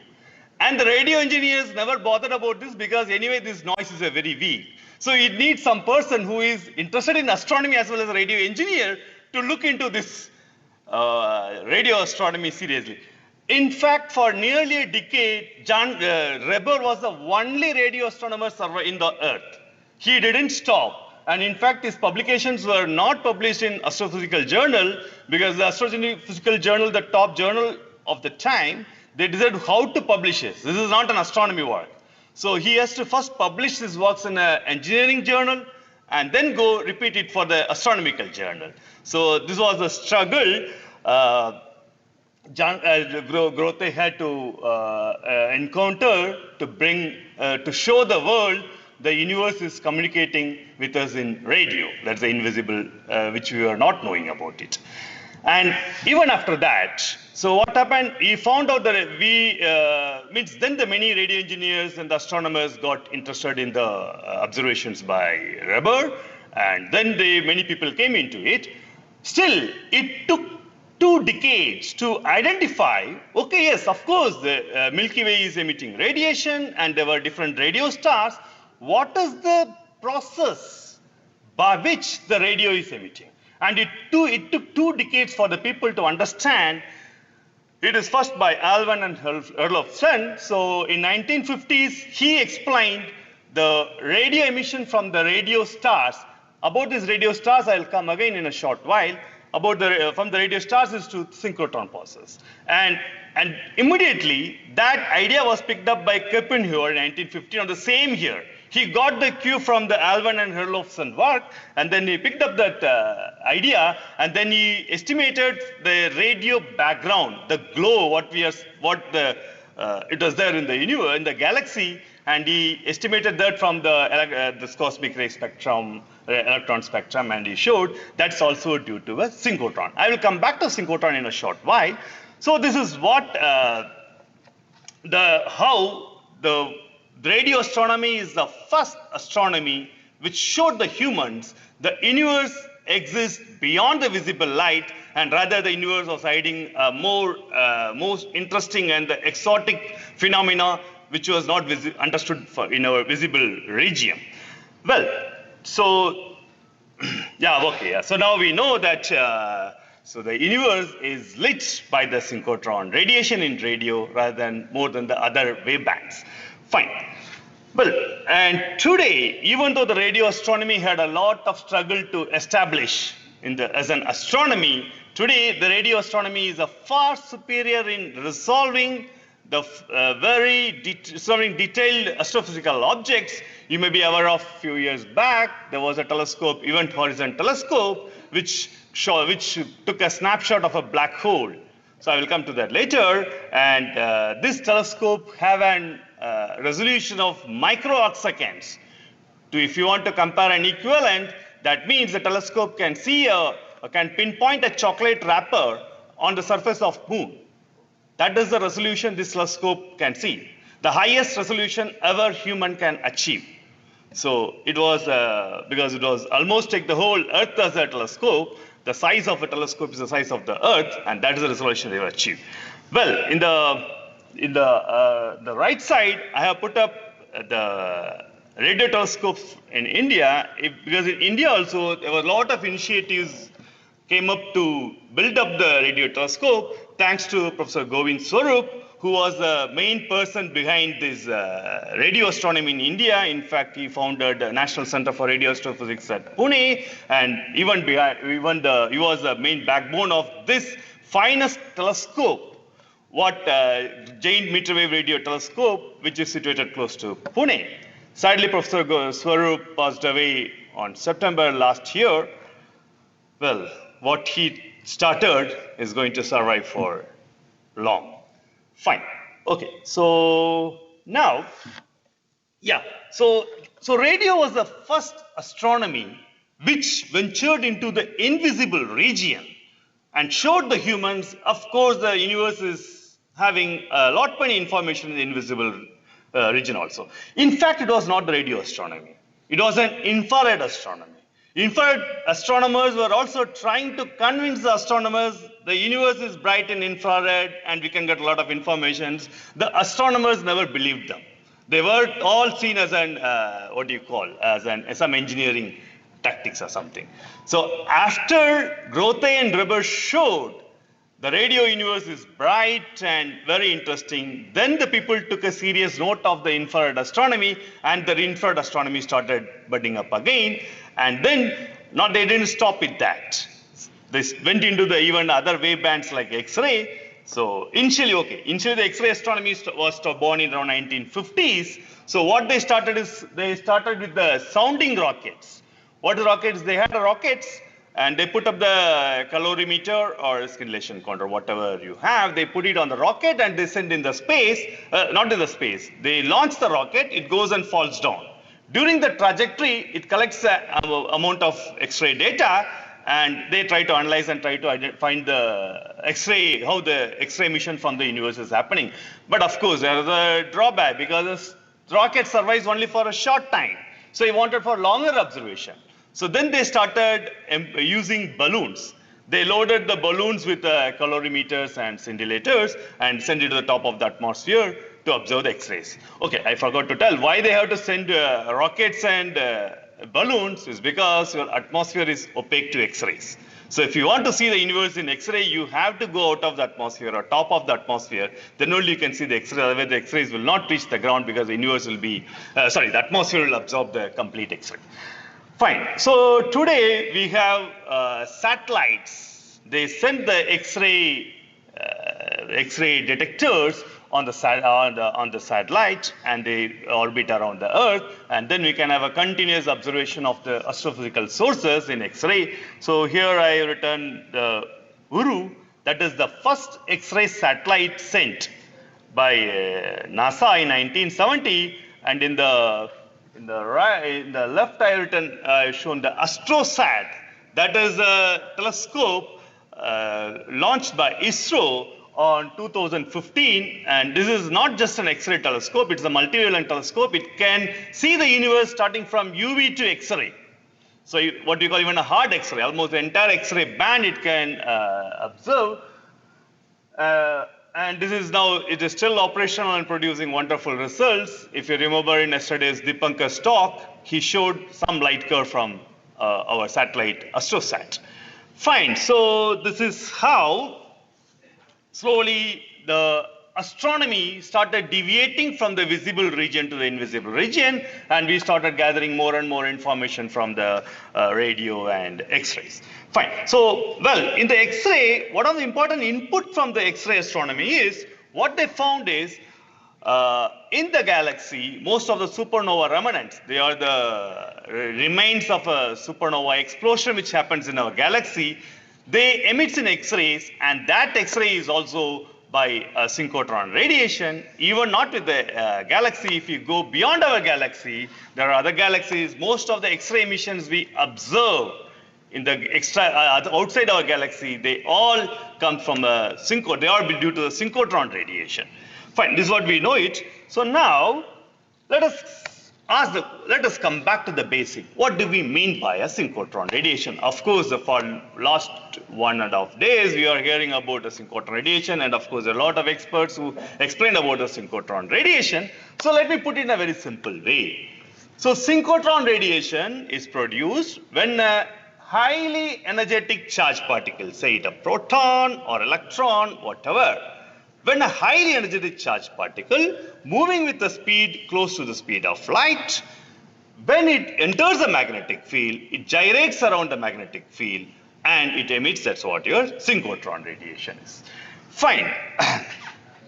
Well, so then for a synchrotron radiation to produce, I need two ingredients. One is the magnetic field and another one is the high energy charged particle. So if you have two ingredients, then you can produce a synchrotron radiation, and the radiation can extend from radio to gamma rays depending upon the energy of the charged particle as well as the magnetic field. If the charged particle energy is very high, or relatively high, it can emit in X-ray, or on the other hand, if your magnetic field is also strong, it can also emit high energy particle or high energy radiation. So fine, so this is what the ingredients required for the synchrotron radiation. Well, so now let us look in the universe whether these ingredients are available. Let us first have a look at a magnetic field. Of course, we know our Earth is having a magnetic field. Earth is actually a magnet. Of course, it is going to have a magnetic field, not just Earth. If you see the sun, which represents the typical stars, all the stars have their own magnetic field. So of course, stars also have magnetic field, and even the dead star, which becomes a neutron star or a pulsar, rather the dead stars have the most strongest magnetic field ever we know. So in fact, Dipankar also spoke about it yesterday, and even in the video what we saw in the beginning, there also we saw about these pulsars and neutron stars having a strong magnetic field. And why only in our galaxy? You go out of the galaxy, you see every galaxies have a large scale magnetic field which extends up to millions of light years. So we have the huge magnets in the universe which is all moving around. So there is no shortage of magnetic field. Of course, the first ingredient for the synchrotron radiation is ready. We have the magnets. Now let us go for the next ingredient, that is the high energy charged particle. That also we know our Earth is continuously bombarded by high energy cosmic rays. They are charged cosmic rays. Of course, that gives you the universe is filled with charged cosmic rays everywhere. So we have the second ingredient for the synchrotron radiation also. So the synchrotron radiation has to be omnipresent in the universe, because of both ingredients what is required, it is there in the universe. Well, fine. So now we know the synchrotron radiation is everywhere. That's omnipresent in the universe. It is one of the important radiation which is emitting in radio. All those things we know it. So as I mentioned about the radio stars, let me come back to radio stars again and see how this synchrotron theory helped us to understand what is this radio stars are. Interestingly, after Grothe found out those radio stars, then the optical spectroscopy techniques improved very much, and the people were able to identify the lines. It was Silver who found the lines of this radio star. They are redshifted. And at the time only Hubble was also there. Hubble gave the idea of the redshift is connected with the distance, and then immediately were able to identify these radio stars are not really stars, because the radio stars, they are at so far away distance, they can't be within our galaxy. They are so far. So then it has to be a different galaxy. So what the people thought as a radio star is not a star anymore, rather it is a radio galaxy. And now this is a very interesting point, because you said some light is close to me. You assumed a light which is close to me and the light is bright. Now someone says the light is not close to you. The light is very far away from you. And now you say, then you question, oh, still it is so bright. Then your question comes, that means that light has to be extremely powerful. So what took, and this question was asked by Babbage, and what he used, so let me assume these radio stars are the radio galaxies at far away distance, and the theory says the radio emission is from synchrotron radiation. So let me calculate what is the energy of this radio galaxy. And he got an alarming number, that's 10 to the power of 60 Earths. Why this number is alarming is, this energy is so powerful, you take two Milky Way galaxies, you merge together, combine the entire gravitational energy, still it would barely explain the power of this radio jet. That means that is the power of the radio galaxies. So what So this idea, when the Burbage said this is what the minimum energy of these radio galaxies, and this was, then it raised the eyebrows of all the astronomers, how this much of energy can be produced. Finally, the question was answered by Hoyle and Fowler. What he said is, at the center of the galaxies, we have supermassive black holes, which has a mass of typically 1 billion solar masses. The origin was not known for quite long. Recently, from the gravitational wave studies, we have this stellar graveyard. Now we have a rough idea about how these supermassive black holes are created in the universe. But what Hoyle and Fowler showed is, so this radio galaxy should have a massive black hole at its center, and the gravitational potential due to that black hole is responsible for the huge amount of radio emission which we see. Well, and so, and as I told you, so one such image of one such black hole is being shot by the Event Horizon Telescope from the radio galaxy M87, which happened some few years back. It was a big news in the. It was a big news article, so you all must have heard or seen this image quite often, which looks like our typical Medu Vada. Fine. So, well, so this is how. Okay, and this is what. So all this till the image we reached here. Everything goes back to the radio astronomy. If you have not known the radio astronomy, wouldn't have reached up to here, because the radio astronomy is the one which. Well, say I could have said that also, because what Grothe Reber started with the parabolic disk, and then what happened is then the new technique of radio came, was the interferometry, which was started by Ruby. She was the first radio astronomer, Ruby with McCready and Powell, I think. Okay, these are three people who started in Australia. They started this interferometry technique by which they are able to resolve the astrophysical sources in a very fine detail, and that technique led to the construction of Event Horizon Telescope. Finally, we were able to take a snapshot of the black hole of a radio galaxy sitting in the center. There's an M87 radio galaxy. Well, fine. This is one story, how a synchrotron theory helped us to understand the physics of the astrophysical sources. Another one is, well, it was rather more a confirmation. What they found is the galactic radio background. So the idea is, so you have a galactic radio background. Now you know the cosmic ray electrons are there, and the galactic magnetic field is also there. So we have three quantities. If you remember, I said for a synchrotron radiation, all you need is magnetic field and a high energy charged particle. So we have a galactic magnetic field, we have the cosmic ray electrons, it's going to produce synchrotron radiation, that is going to be the radio. And now we have the radio observation, which gives me the radio spectrum. Now what I do is, I take the radio spectrum, and then I observe the electron spectrum, cosmic electron spectrum, then I know what is the typically magnetic field of the galaxy, so I work around and I predict what should be the radio spectrum produced by the cosmic ray electrons, and how they match with the radio observation what we saw, and that's what the image I showed in the right. So that is the observed radio spectrum, and this is the predicted radio spectrum, which is from the cosmic electron population, which I gave in the left. Okay, so and you can see they both very closely matches. So this is another one. In fact, it was very, though I have not gone more detail into it, because it's a very important plot.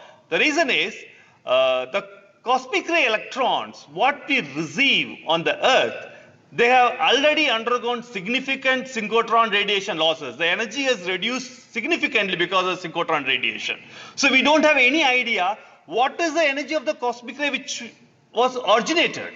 So now, by mapping this radio, and when I confirm this is the radio spectrum is the what which is created, so then I can do the back calculation. I give you the radio observation, I give you the magnetic field, so you know this electron spectrum. Now you can account for the energy loss rate which has happened, then I can actually work back and find out the energy of the electron which is being initially produced in the accelerator sites.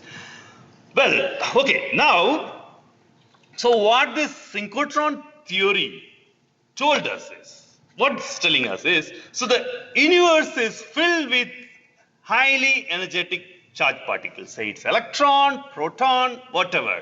What we are sure is the universe is filled with highly energetic charged particles. So then the question comes how they are produced. So there must be some accelerators sitting on the universe which is accelerating this charged particle to such a high energy. So now the question, how am I going to probe that accelerator? So the one clue what we have is, so if in the universe, if there is an accelerator which is going to accelerate the particle to such a high energy, so it will involve a lot of high energy process. So it won't only a synchrotron radiation, there can be other radiation mechanism also, maybe a nuclear emission or other emissions what we know, I'm not going into it, something like a Compton emission, there are many other radiations. Those emissions may not be on X-ray or may not be on radio, they may be in the high energy gamma rays. So basically, if I start studying the universe in gamma rays, it will give me an idea where are these cosmic accelerators in the universe which is accelerating the cosmic rays and which is causing the entire radio background and the radio star, all the stories. So now the approach is, let me try to look for the cosmic accelerators, and that demands the gamma ray astronomy. So Baba Atomic Research Center is building one of the largest gamma ray telescope at Hanley. It is in fact the highest altitude we have. So it's at Hanley, and it is right now on the technical runs. We have not yet started the science runs, which is going to happen very soon. So, and then we can explore this universe in the gamma rays also. Thank you.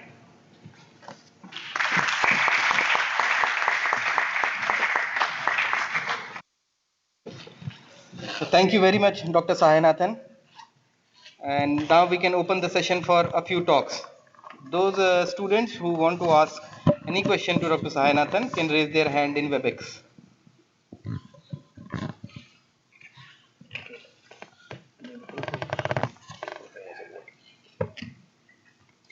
Mr. Sanket Jagdale, you can unmute yourself, come on video and ask your question. Mr. Sanket Jagdale.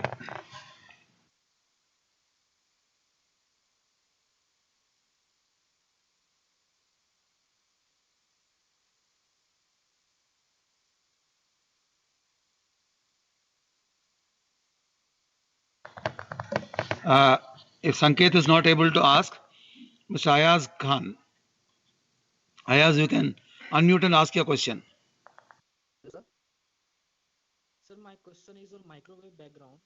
Sir, the microwave background is the image of the previous universe when... Ayaz, you are not audible. Ayaz, you are not audible. Hello. Yeah. Hello.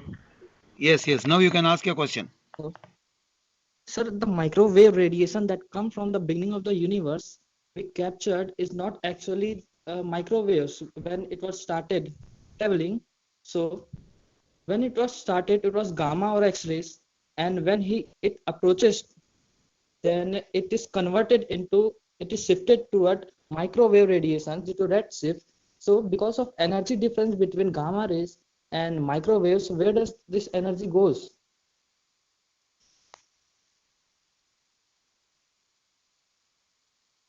Hello. Well, I guess I can, the first part of the question I can understand. Probably I may answer, you may get an answer. You may, I'll say something, you may get an answer from here. Yeah, of course. This microwave background, what we see today is actually start from the Big Bang, Big Bang, which got basically cooled to the region. At that time, it was very high energy. So now it has cooled down to microwave. So in fact, what they call it was a tired radiation. So, well, I will tell you some history also. The Weber, Grote Weber, after his radio telescope, he invented everything. Towards his later years, he was actually wanted to work on this tired radiation. At the time, they used to call this as a tired radiation because it was a radiation of very high energy at the time. Okay, I guess if I'm not mistaken, what your question is, where the energy went, where the energy is lost as it shifting from high energy to radio. So you can't speak in terms of energy loss because this is something of different scale. What happens is it is the expansion of the universe. It's the expansion of the scale. Okay, so as the universe is expanding, so whatever the scale, the point is I will give you a small scale, and I take 1 centimeter, and now I am going to expand. Okay, when I expand, the scale is going to change. So whatever the wavelength you saw in the initially, that is very short. Now the expansion has taken, because the expansion of the universe, the scale has been increased so large, what we see as a high energy gamma ray radiation or whatever in the initially, it's going to be shifted to radio in the present universe. So in fact, that's why I say when you are going to look into the radio galaxies, for distance radio galaxies, the light from the galaxy must have originated some light years before, some millions of light years before. The light takes so much of time to reach you. So what the light you are going to see is a light from the younger universe. The farther the object you see, the younger the object you are going to probe. So when you are going to see that time, so if I receive a gamma ray now, this gamma ray is not going to be the same energy as it's emitted from the source. You always add up a factor, what you call the redshift factor. So you add up the redshift factor at the source, this gamma ray is going to be of much higher energy. Did I answer your question? Yeah, Mr. Gurbaksh Singh. Gurbaksh Singh, you can unmute, start your camera and ask your question.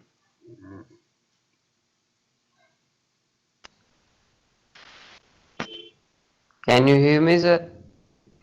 Yeah. Also, my question is that can you explain the black hole theory again and how human take the picture of black hole? Thank you, sir. Well, it's not a very straightforward question at this point to explain how a black hole is being created. Okay, you can give a very simple explanations. Of course, it's a wrong explanation. So rather means the moment the usual explanation that people give, you keep shrinking an object or take a sun and make it to a size of a mustard. So at one point of time, it become a black hole. But of course, it's a wrong explanation. This is what explanation you usually find it in a popular level. Is a more involved theory. Rather, I will tell you the second question. How did we able to take the image of the black hole? Well, so what we can see is, what we can find out is the black hole doesn't emit any radiation by itself. So of course, what do we mean by the image of a black hole? What the black hole is going to have is a strong gravitational field. So it's going to attract all the matter towards it. So now as the matter comes closer and closer, because of strong gravitational potential, this matter is going to heat up. And the matter is going to emit a radiation. So what you see is not the black hole, the hot matter around the black hole, which is lit because of the gravitational potential of the black hole. So that's the image we are calling about the black hole image. Of course, the ring what we show is not the image of the black hole, it's the image of the gas which is heated up as it moves closer to the black hole. Mr. Sahaj Agarwal. Mr. Sahaj Agarwal, you unmute and... Good afternoon, sir. Are you able to hear me? Good afternoon, sir. Are you able to hear me? Yeah. Good afternoon. Please. Sir, I wanted to ask whether the study can be used to study gravitational waves. Oh yeah, of course. See, that's what today what we have, the astronomy. See, that's what is all thanks to Jansky and the Weber. We realize astronomy is not confined only with the visible lights. Today we have the astronomy extending from radio to gamma rays. not just the electromagnetic spectrum, we have the neutrino, we have the gravitational waves. So all these things we can explore. It all happened because the Jansky showed the universe is hiding something from us beyond the visible. Yes, of course. That's why I said, I told you at some slide, I told you that the center of the radio galaxy is having a supermassive black hole of mass of 1 billion masses or solar masses. So now, for quite long, people were not aware how these black holes how these black holes can be created of supermassive black holes. So to a large extent, people have a lot of idea about how a stellar mass black hole is created, say some 1-2 solar mass black holes can be created. How are going to create a black hole of 10 to the power of 9 solar masses? So this answer, in fact, came from the, partial answer is coming from the gravitational wave detections. So, and what we right now call it as a multi-messenger astronomy. So the multi-messenger astronomy is to include the electromagnetic observation of the electromagnetic radiation, as well as gravitational wave and the neutrino or even the cosmic rays. You combine all the observations together and draw a global picture of our universe. Okay, sir. Thank you. Okay, thank you, Dr. Sayanathan, for this wonderful talk. And I'm sure the students would have enjoyed this talk thoroughly. So with this, we now move on to our last session, and which will be the session on questions and answers, the live interactive session. So based on we have received, actually we got overwhelming response on this particular aspect, and every student has asked questions. Some students have asked more than one questions. So I invite our expert panel to please come up on the stage to answer the queries of a few students. Dr. Jain, Dr. Sain, Dr. Santra, Dr. Bhattacharya, and our experts who will be joining us online also on WebEx.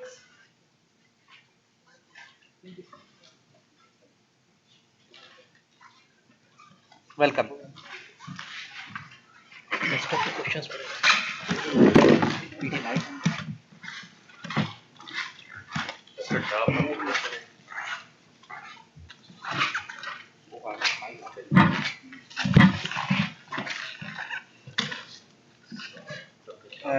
Can you open the question, please?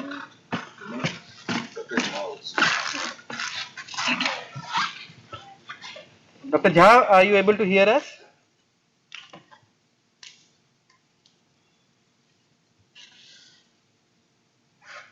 Yes, I am able to hear you. Thank you. Yeah, thank you.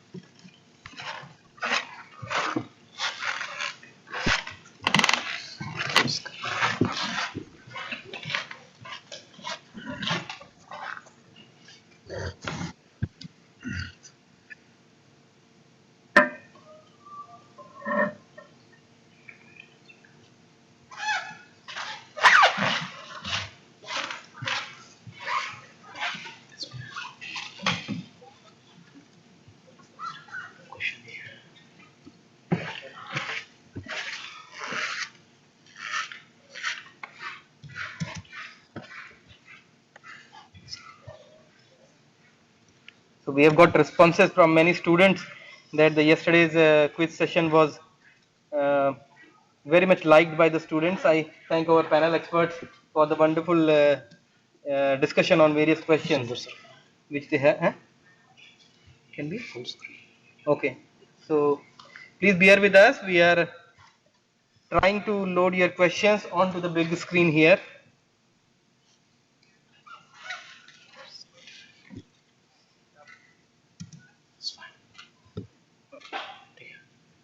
Fine.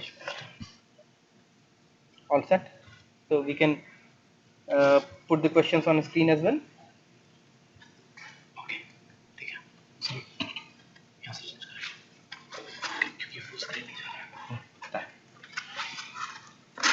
So based on the questions that you have sent us, a few representative questions have been selected which actually require some fundamental understanding and needs some discussion. We apologize that we were not able to select all the questions because it was very difficult to accommodate more than 200 or more than 300 questions in this 30 minutes of time today. And of course, we'll also be covering this tomorrow as well. So the first question in this line here is, we can see that. The question is by Manoj Karan Alagara Swami. Manoj Karan Alagar Swami from American College. Are you there, Manoj? Manoj, if you are there, you can unmute yourself.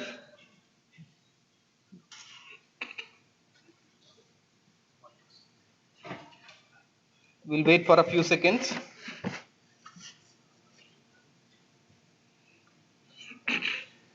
So, meanwhile, until Manoj tries to join in, I put up the question to the panel. The question is there any relationship between Higgs field and general theory of relativity? That's a bit of a question. Yeah, it's one very interesting question, as well as it's a very difficult question.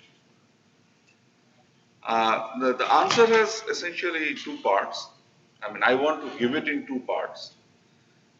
The first part is that there is no confirmed evidence of the connection of Higgs and general relativity till today. Now I come to the second part. If we believe that our universe is created by a Big Bang, which is known as the Big Bang theory, then Big Bang theory is still not a confirmed theory, but there are certain evidences which say that probably there was a Big Bang and which is responsible for the creation of the universe. But there are certain shortcomings of the theory. And to overcome that shortcoming, it is very important to introduce a phase in the evolution of the universe which is known as the inflationary phase. And that phase started after the 10 to the minus 35 seconds after the universe was born, and it continued up to 10 to the minus 33 seconds. And during this time, universe expanded very rapidly. It was a very powerful expansion. And that expansion, and many of us know that in the present day, universe is also expanding. There is a basic difference between these two expansion stages. In the present stage, the density, energy density of the matter and radiation is falling in the universe, whereas in the inflationary stage, when universe expanded, that time the energy densities remain constant. And in the present epoch, this expansion of the universe is dominated by or driven by the dark energy. Now, if we go back to the inflationary stage, when the universe was expanding very rapidly, we need some source of energy for the expansion.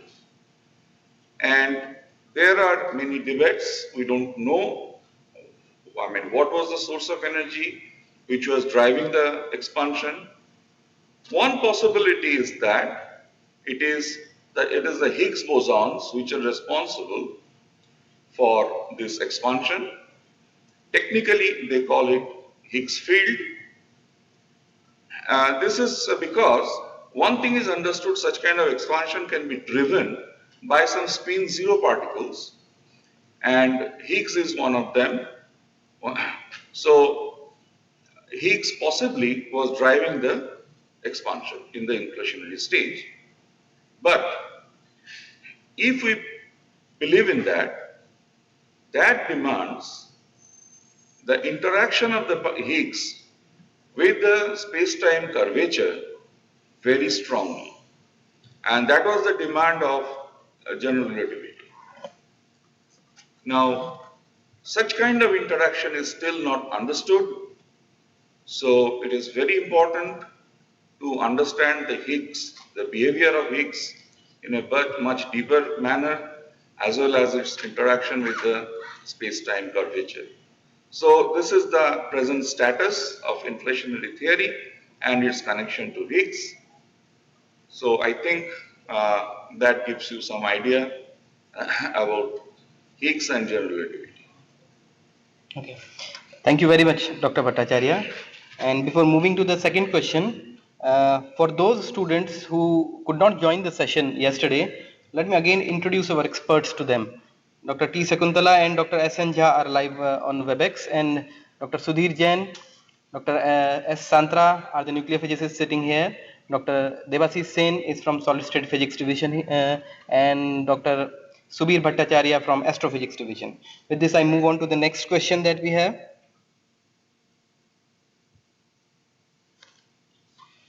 Adarsh Yadav from Hiralal Ramnivas Inter College.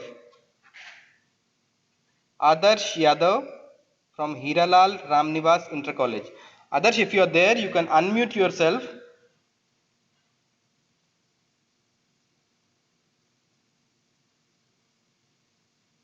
Okay. I read the question to the panel here on behalf of Adarsh, of course. Traveling at light speed, how long will it take to get to the nearest galaxy? Nearest galaxy is Andromeda, which is 2.5 million light year away.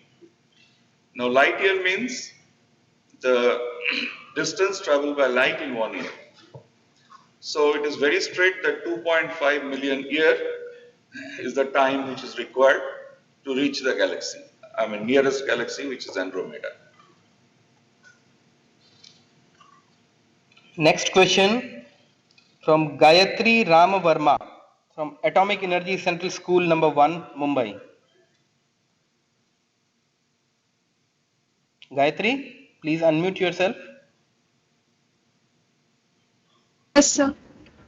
Yeah, please go ahead and ask your question yourself.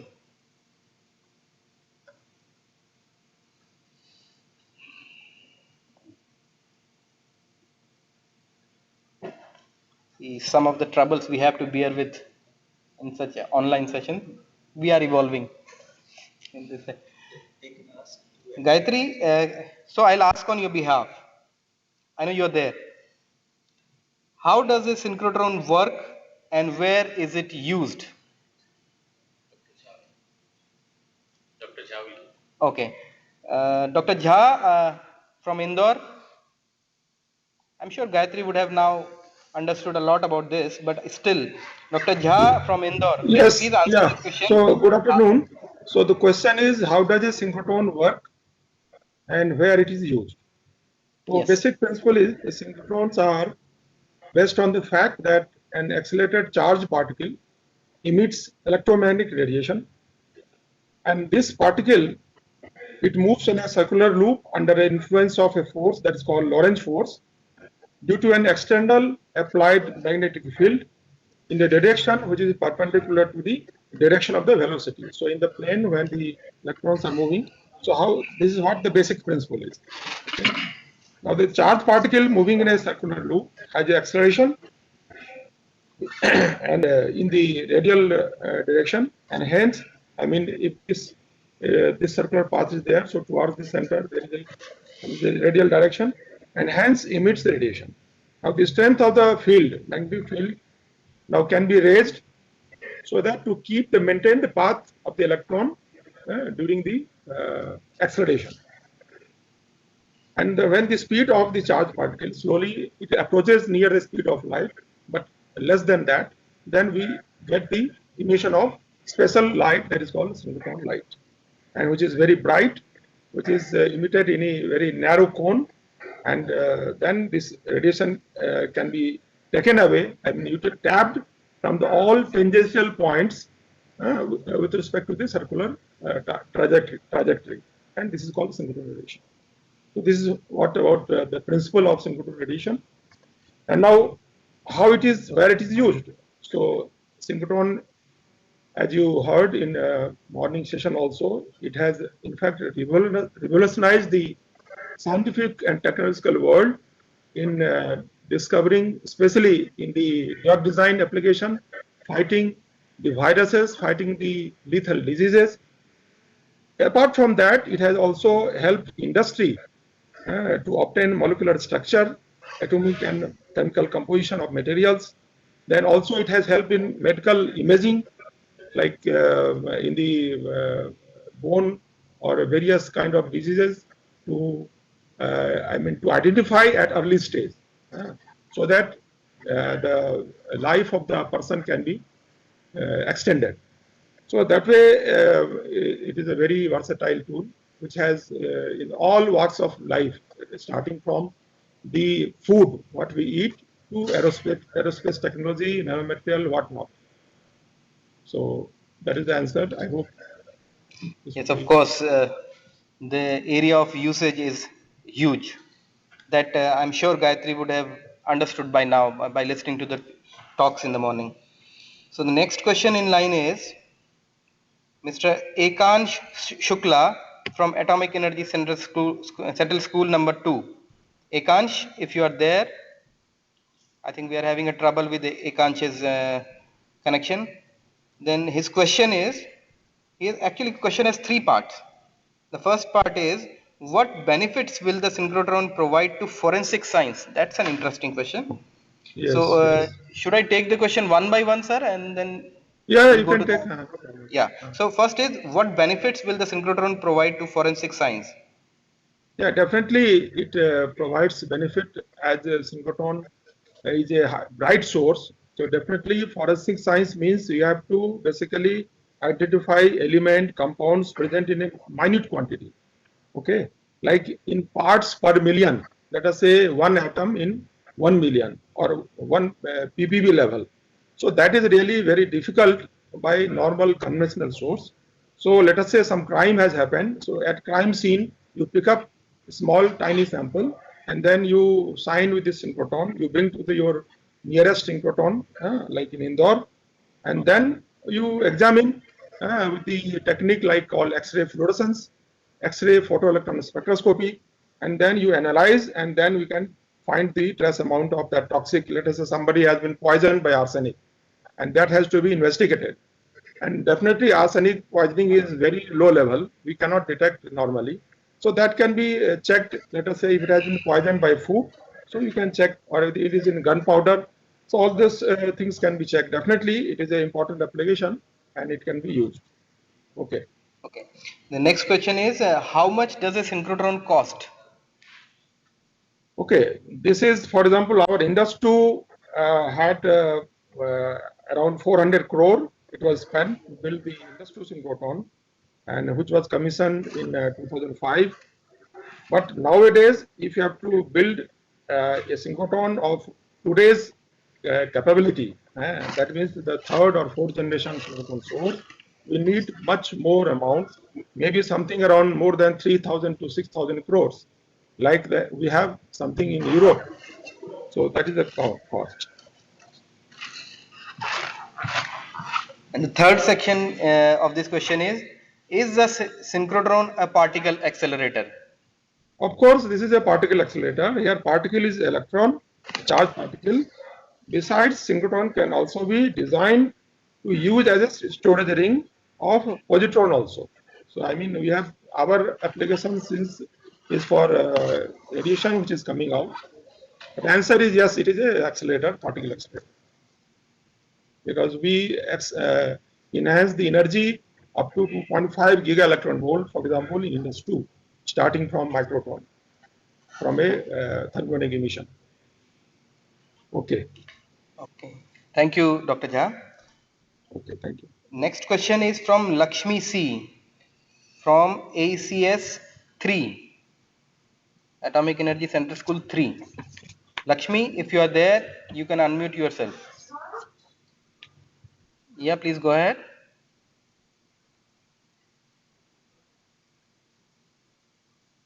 No, again some problem.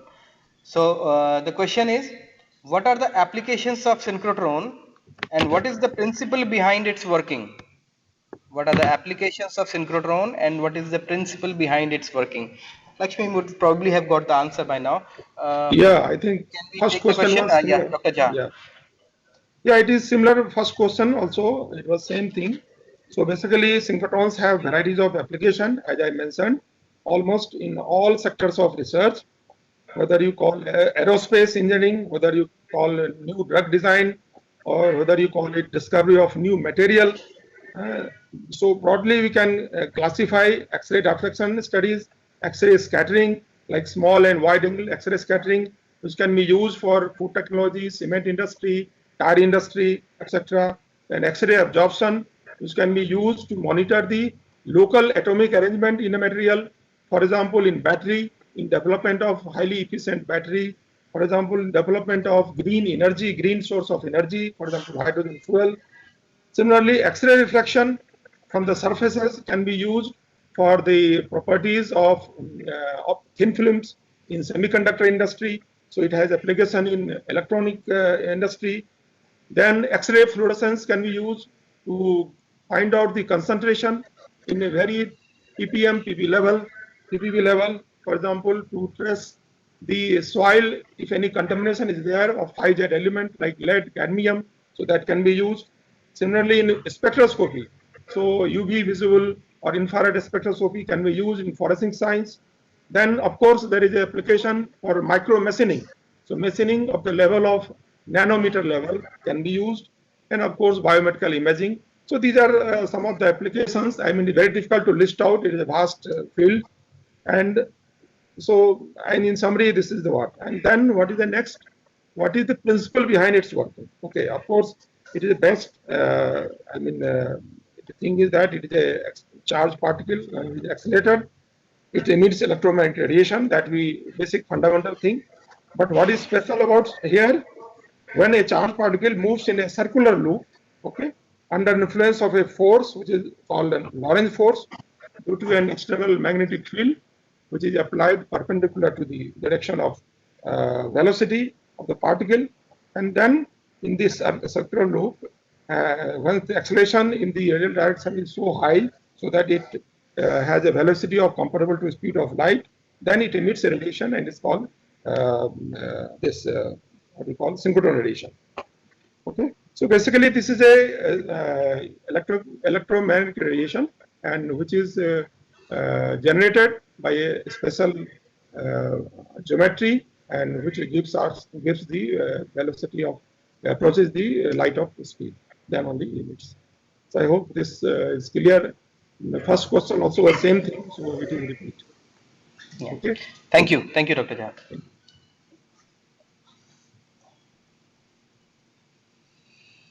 Okay, so next question is from Prerna Sharma from ACS 6. Prerna, if you are there, you can unmute yourself. Meanwhile, I will ask the question on behalf of Prerna. We all know that in space there is no oxygen, but for fire, oxygen is well needed. Then why does sun burn if the space has no oxygen? Okay, I'll answer this question. So this is an interesting question. That actually to understand this, so I think we should know that there are different ways through which light can be generated. And before that, I think we should know what the light is. Light is a kind of electromagnetic radiation, and this is part of a wide spectrum of electromagnetic radiation, and it is somewhere in between, and different kind of electromagnetic radiations that varies with different frequencies, that is different energies in one side, and in the middle only the range to which our eyes are sensitive, which is we call visible, and That is what we see and the light is. And this light can be produced in different ways. The light which we see day to day by burning, that method mechanism is different compared to the light which is produced in the sun. So the one which you are talking about, where oxygen is needed, that is kind of chemical reaction. So by which light, your heat is generated and light is produced, the radiation. So the heat is transferred through the radiation. And the one which we are seeing from sun, the radiation which is generated is not by this chemical reaction, but by nuclear reactions. Here in the sun, there is a lot of hydrogen and helium. They are stuck together due to gravity, and when they come due to the pressure and temperature, they come close. The two nuclei of first the two hydrogen come closer and fuse. So by fusing, they form deuterium, a heavier element. And again, two deuterium can form three helium, which is even heavier element. Then three helium, two three helium, or helium deuterium combining forms helium 4, which you call alpha nucleus, and which is very stable and compact. So by this fusion, there is a energy radiations, because, and where this energy comes from, because of their binding energies, when they come together, they bound, and the binding energy is released in the form of radiation. So that radiation is the radiation, if it is in the range of visible range, which is around 400 to 700 nanometer wavelength, then we can see that, and that is what we are receiving here. So the question that why oxygen, there is that why does sun burn if the space there is no oxygen? So oxygen is not required for the sun to generate the light that we receive, because the method is different. So I hope you have got the answers. Okay. Thank you, Dr. Sandra. And next question is from Preeti Devangan from Government Digvijay Autonomous PG College. Yeah. So You want to add something to that question, or? No. This question. Okay. I think Preeti is live. I hope Preeti would be able to ask her question. Preeti, can you unmute yourself and ask your question?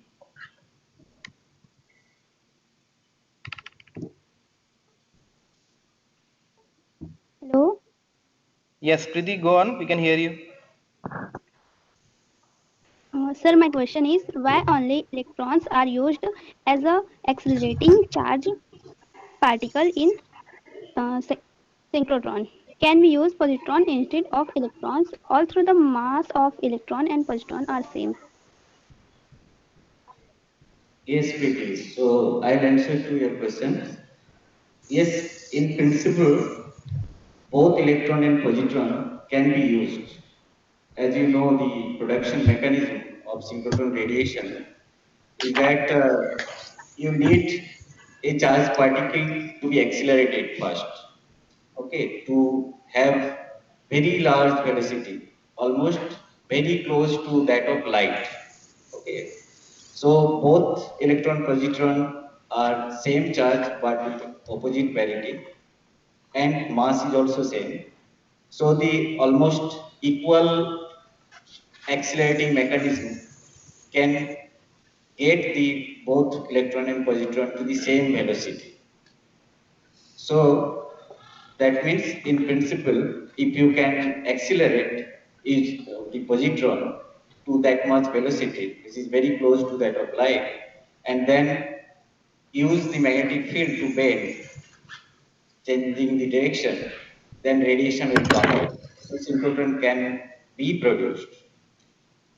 But in realistically, the production of positron is very difficult.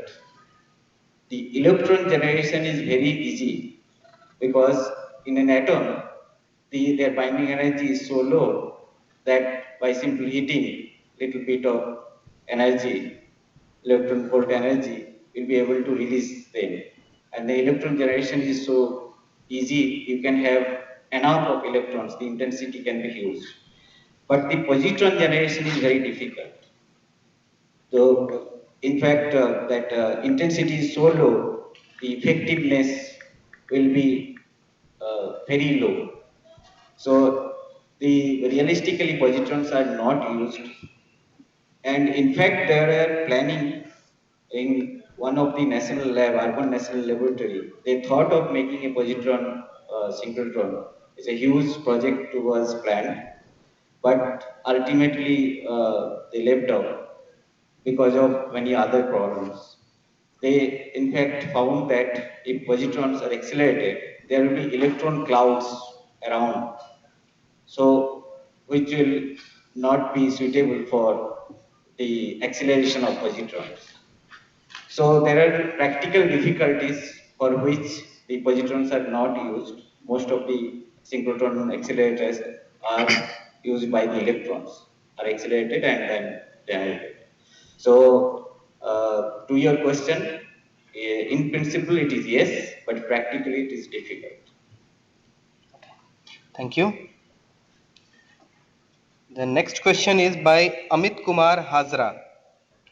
Amit Kumar Hazra, who is from Ghani Khan Chaudhary Institute of Engineering and Technology. Mr. Amit, can you please unmute yourself? I also request you to switch on your video.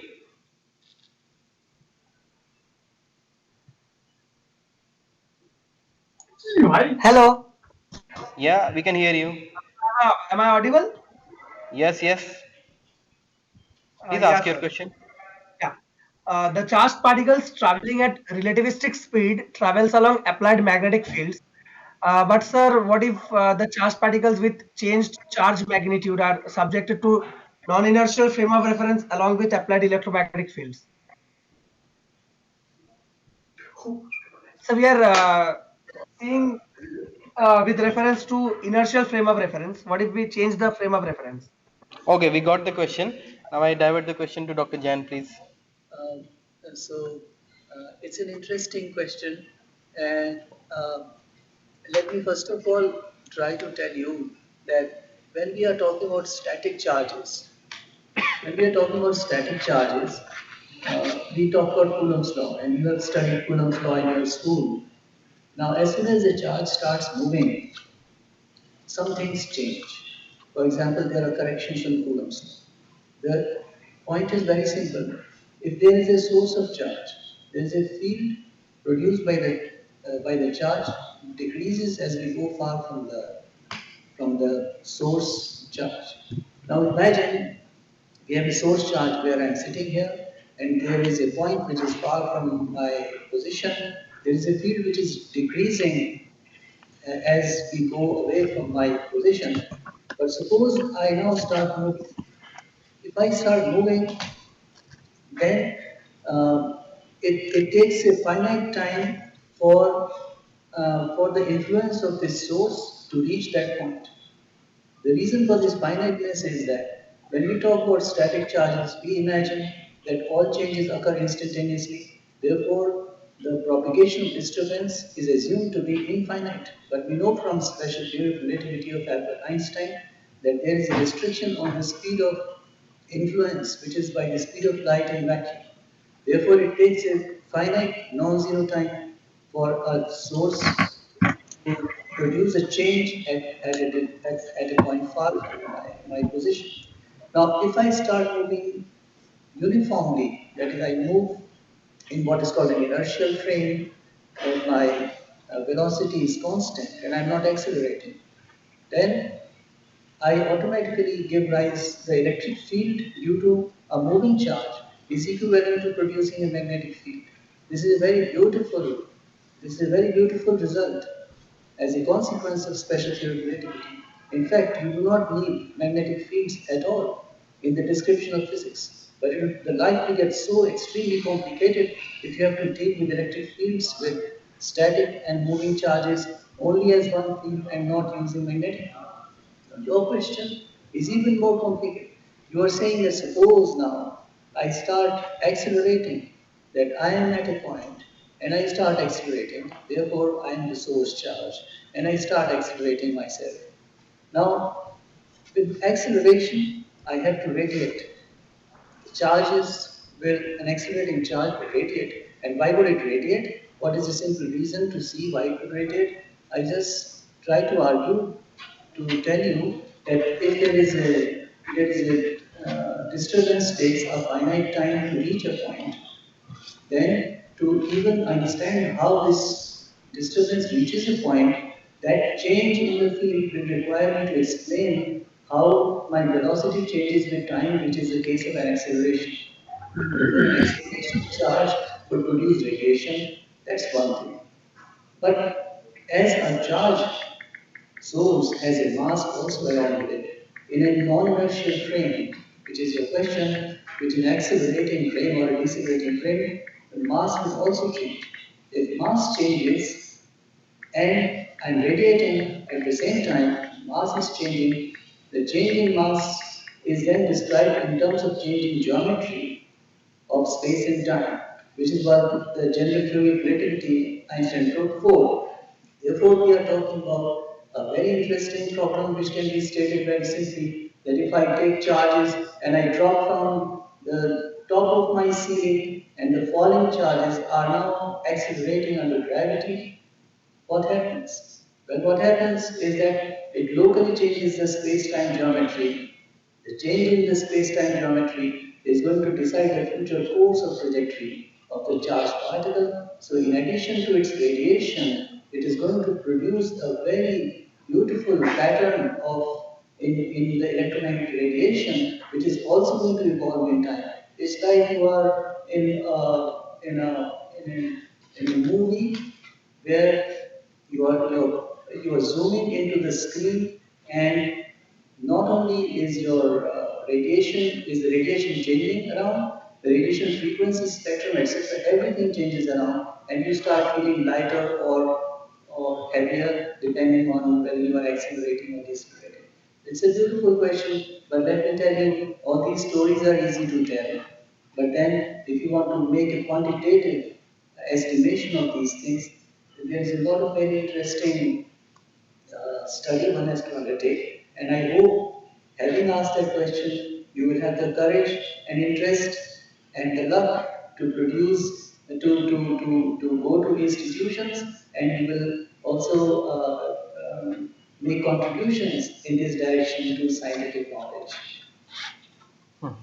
Thank you very much. And I hope the advice is well taken by all the students. Next question is Dr. Hira Joshi, Gargi College, University of Delhi. From Gargi College, Delhi University. I think she's not there. The question is how to propagate science in everyday life. Oh. Question of a conference. Dr. Hira Joshi, I'm sure she is a teacher, and we welcome the teacher in our discussion here. Girls College, wonderful college, University of Delhi.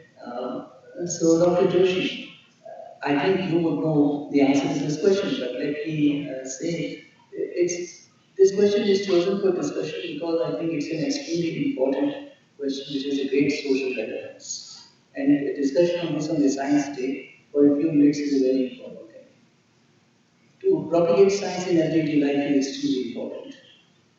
The main point is that in my own experience of teaching and interacting with many, many young people, I had the feedback from many young people, which says that whatever we study in books and equations and classes, we do not seem to feel that the same things are used when we get out of the room to explain natural phenomena. which means that we are not doing enough to give examples from real life in our school education, college education. I think that's a very important thing. To improve that, improve this kind of discussion is very important. So that's one. There is a great responsibility on the part of teachers to improve real-time examples. Or I could give many examples, but this is not the forum to take so much time. I would just maybe take 30 seconds to ask you to do this, you or your students to do this. Go to the web pages of all the cars, like Mercedes, Tata's, Citroen, whatever. Go to their web pages. Look at the data of maximum engine power. Take the data of maximum speed which a car can take. Plot power versus velocity, and you'll be shocked to see that it fits a cubic. Power goes as a cube of velocity. And then try to understand why it is so. If the normal equations of motion that we teach using Newton's laws, if those can be used to explain this, I think we say made our point of Newton's laws. So we have to do that. We have to also do the other thing, which is to create scientific theaters. Films are well watched and people get entertained. But the origin of the films is in theaters. And theater is a place where we do one take display of something. And that takes a lot of discipline, it's very beautiful. So we have to propagate science in an interesting way. It is very important to inculcate at least one performing art activity for every student. Once a person does that, you become part of theatre, you become part of performance. And if you start performing using scientific ideas, you propagate science. As soon as you meet people, you influence them because they can immediately relate. So it is extremely fascinating that we have things like scientific theatre. I hope people like you and us and everybody and all citizens of this country will move in that direction. That we inculcate in our children, in our own life, even we are old or young, doesn't matter. There is no age for learning new things, but try to imbibe and train yourself in a serious way, at least one performing art. It can be acting, it can be classical music, it can be sport, it can be what you want. And believe me, it sounds unrelated sometimes to science, but an interest in Kathak dance would somehow make you a better communicator in science also. You have to do it. It is something to be experienced. It's that Hindi में दो शब्द होते हैं, अभिव्यक्ति और अनुभूति. हर बात अभिव्यक्त नहीं हो सकती, लेकिन अपने अपने लेवल पर हर किसी बात की अनुभूति की जा सकती है, और वो बहुत ज़्यादा इम्पोर्टेंट है. वो हमारे लिए आपका जो बहुत इम्पोर्टेंट सोशल क्वेश्चन है, उसका जवाब इन दो शब्दों के एनालिसिस में और इम्बाइबिंग में आई थिंक कहीं कुछ छुपा हुआ है. Thank you. So that really brings the philosophy into science. So that's why science is also a kind of philosophy. And thank you very much. That's a very good take home message, not only for students, but also for teachers and parents as well, I would say. So thank you, Dr. Jain. The next question is by Vansh Hansmukh Jain, Our Lady of Good Counsel High School. Our Lady Good Counsel High School. Vansh, if you are there, you can unmute yourself and ask the question. I'll ask the question on the behalf of Vansh. The question is, what opportunities does BARC provides to the upcoming generations who are very much interested in carrying out research in the respective field? I don't know what he means by the respective field, but there are many fields in BARC. Our panel can answer that question as well. Okay, I think the very fact that we have this kind of National Science Day every year is part of the answer to this question. Every year there are 3 days which are given to all the students who can come and visit us in BRC. Usually this year is exceptional, so we are online. But our team, my colleagues have done an absolutely wonderful job in showing you the facilities BRC has. BRC has a lot of opportunities. For example, of course, in terms of jobs, one can apply for a job and then get a job here, your lifetime job, to carry out research in practically all areas of science and technology. I don't think I need to list anything specifically. More than that, we have internship programs, which is that you can write to people working in the area that really interests you, and then you can visit us and work for a few months, and that is very extensive. All of us here have been interacting with young people, and they have done absolutely wonderful work working with us. I have, in my interaction with young people, I got convinced that young people like you who are asking this question and people who we are interacting with are really extremely talented, much more talented than we were at our age, at that same age, because you are in a different time. And so that is one thing, you can come for internship. But if you are asking for specific areas in which people can work, I think it is anything. But in terms of opportunities, is you could have internship. You could also visit sometimes certain labs. The schools can arrange school tours, so there can be small teams. There have been lots of visits from different colleges and institutions. These are academic visits. These are carried out over a few days. One is to write to our public relations cell, and then public relations cell prepares identity card, makes a schedule, and you can come and visit labs. You can visit reactors, nuclear reactors, which is very hard to see elsewhere. You have the beautiful lasers and optics labs. There are accelerators. There are large magnets. There are people who work in nuclear physics, solid state physics, people working in very low temperature, people working in space science, astrophysics. We are even trying and hoping to make a quantum computing machine in the times to come, and it's a whole lot of beautiful campus. There are lovely flowers. The horticulture department is beautiful, and you'll be really inspired if you come. So there are opportunities to visit us, to work with scientists which are working here. I think anyone Yes, of wants to course. add something, I think in the panel. No, what not? I mean, from basic sciences, physics, chemistry, biology, to various engineering disciplines. There are vast opportunities if you really would like to. Next question is from Modak.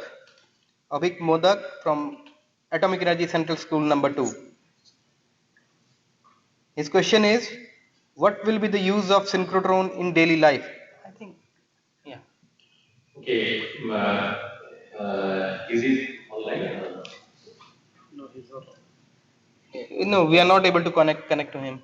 Okay, so can you, this has been told since yesterday several times, but I will try to put in my way. See, it is often difficult to understand what is the real correlation of this kind of synchrotron in daily life. The requirement in daily life, it depends on at what age people are. So maybe except the mobile, the requirement will be different. Mobile is used by people of all ages. So let us start from a student like him. If somebody is taking a chocolate, whether chocolate is anyway related to synchrotron? Yes, it is. Like in food industries, I think you have taken chocolates of different kinds, but I think you have noticed that all chocolates are not same. Some chocolates are really you feel good, and it depends on the texture of that chocolate. So why this kind of texture is coming? So if you want to know then you have to understand the structure of that, how the lipid molecules are there, all these things. So to get these structures, as already has been discussed, that synchrotron is I think only place where you will be very accurately get some idea about the structure and how to modify the structure. You will get some clue. Now let me come to the requirement of another thing in that same age group. Say I take a say badminton racket. Okay.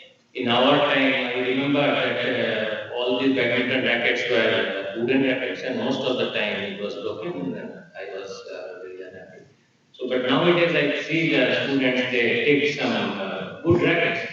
So now we have to see that why these rackets, the strength of the material, how it is increased. You know, in many such cases where you will see that strength is getting enhanced by say putting some kind of particular nanostructures, nanoparticle or nanotubes. Then you have to understand these structures, how these nanoparticles are sitting in that material or this alloy system. So you have to have some understanding on the structure, and then this synchrotron is very essential for this. Now I will say everybody will use shampoo, something like this face wash, gel, everything. And in the country like us, say, in Rajasthan, you have some particular temperature.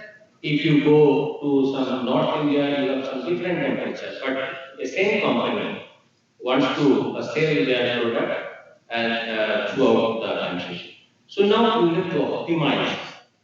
In hot case, maybe the shampoo will have some expiry date, maybe for maximum 1 or 2 months. It will be good. After that, it will deteriorate. But in other places, like where it is cold, your shampoo it will not come out from the bottle. It is maybe hard during the winter time. So you have to optimize the structure.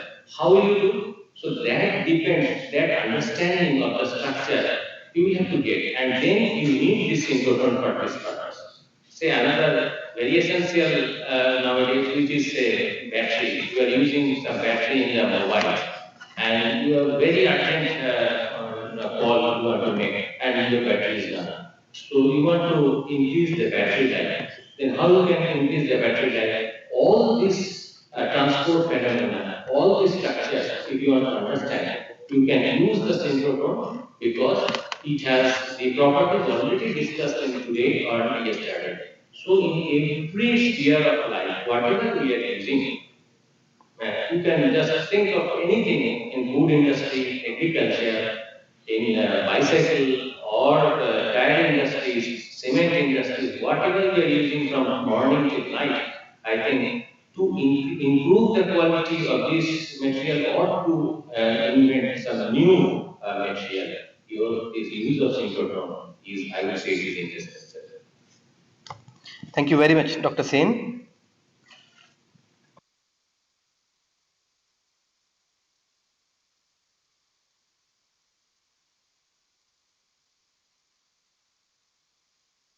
So the next question is from Archita Das, ACS 3. Archita, can you unmute yourself, show your video? Yes, sir.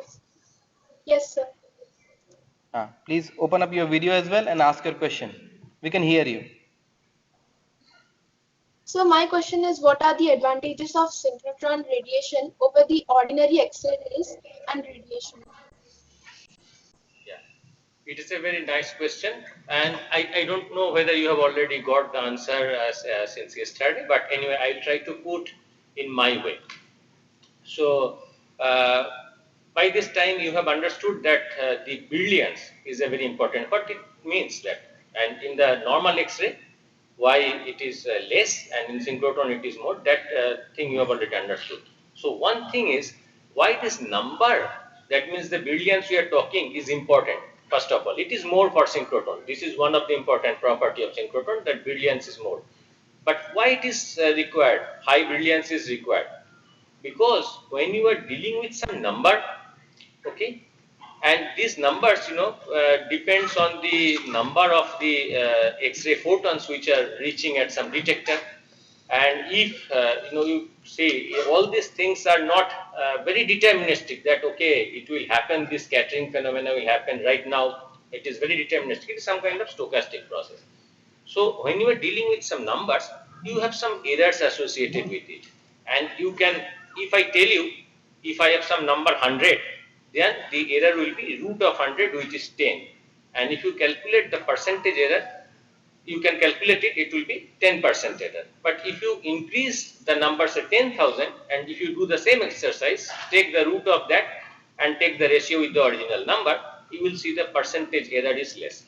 So if you increase the brilliance, you can have more and more accurate numbers from your experiment results. This is one thing, that you get high brilliance in synchrotron as compared to the standard laboratory X-ray source. Second thing, as was discussed, that normal light or any normal X-ray, it doesn't have the polarization. We also discussed this yesterday. It is unpolarized light what you are getting. But from the synchrotron, the special property is that the synchrotron beam is some kind of, some orderness is coming, because the electron is moving in a ring in a particular fashion. So some kind of orderness is entering into the picture. So when you see the synchrotron beam in the plane, it is linearly polarized, and if you go above and below, it will be circularly polarized. This particular property is not there in the unpolarized standard laboratory X-ray source. So this is a very important property, and with this property you can use some special kind of materials in the synchrotron. Third thing I will come. Okay, synchrotron beam has some, you have seen many times this picture was shown here, that the spectrum of synchrotron what you are getting has a very, from the bending magnet, it has a broad spectrum. And if you have seen from the laboratory X-ray, not the X-ray I'm talking which you use for to the hospitals, but from the, for the characterization purpose, the laboratory X-ray, you get a particular frequency. Okay, maybe for property alpha, it will be something like 8 kV X-ray what you are getting. So it depends, 8 kV, and other X-ray will not get. But for synchrotron, you will get a spectrum of your X-ray wavelength, and you can choose any of the wavelength by some particular method. So if I have some thick sample or some high Z material, then of course high energetic X-ray is required. So if I can choose the wavelength or the energy of the X-ray in the synchrotron, I can do various kinds of experiments which I will not be able to do in the normal laboratory based X-ray. So this is another advantage. It has another very important advantage what I have not told so far, that this synchrotron beam which is coming from the synchrotron, it has a very narrow beam, like you have used this laser torch. It is a very collimated beam which is coming. So that property is very important for various reasons in the experiment, and which you will not get from the laboratory X-ray, and you will have to cut the X-ray beam, take a particular part for laboratory X-ray. But in synchrotron, you have already the beam very narrow and very intense. So this is one property, and the last property is synchrotron beam has some particular time structure. So because the electrons are coming into a bunches, so it has some particular time structure. So you can do some time dependent experiments. If something is changing with time, maybe within milliseconds, you can do these kinds of experiments in synchrotron, which is otherwise not possible by the normal X-ray sources. So these are basically 4 or 5 points what I have told. These are the different of the, it is different for the synchrotron source, synchrotron X-rays as compared to the normal ordinary X-rays. So one is the very high brilliance. Second is the a very broad wavelength spectrum what you get in synchrotron. Third is its time structure, and fourth is will be the polarization, but special property of the polarization what you get from the synchrotron. I think now it will be more understandable to you. Okay, thank you, Dr. Sen. So we have a set of questions lined up, but we see that most of the questions have been answered in the preliminary talks, and direct questions were asked by the students. But one question which might need some more explanation is by Yusuf Ayub Khan from Our Lady of Good Counsel High School. Yusuf, the answer to his question can be given by the panel. What is the difference between synchrotron and cyclotron? Okay, so I'll answer to this question. Uh, basically, both are accelerators, and cyclotron, the main difference is that the path of the particle, the accelerating particle, is continuously, the radius is increasing. It's a spiral path it takes inside a cyclotron, because the magnetic field is constant there, and the because of two D's, and every time it goes over from one D to another, it gets accelerated, it gains energy.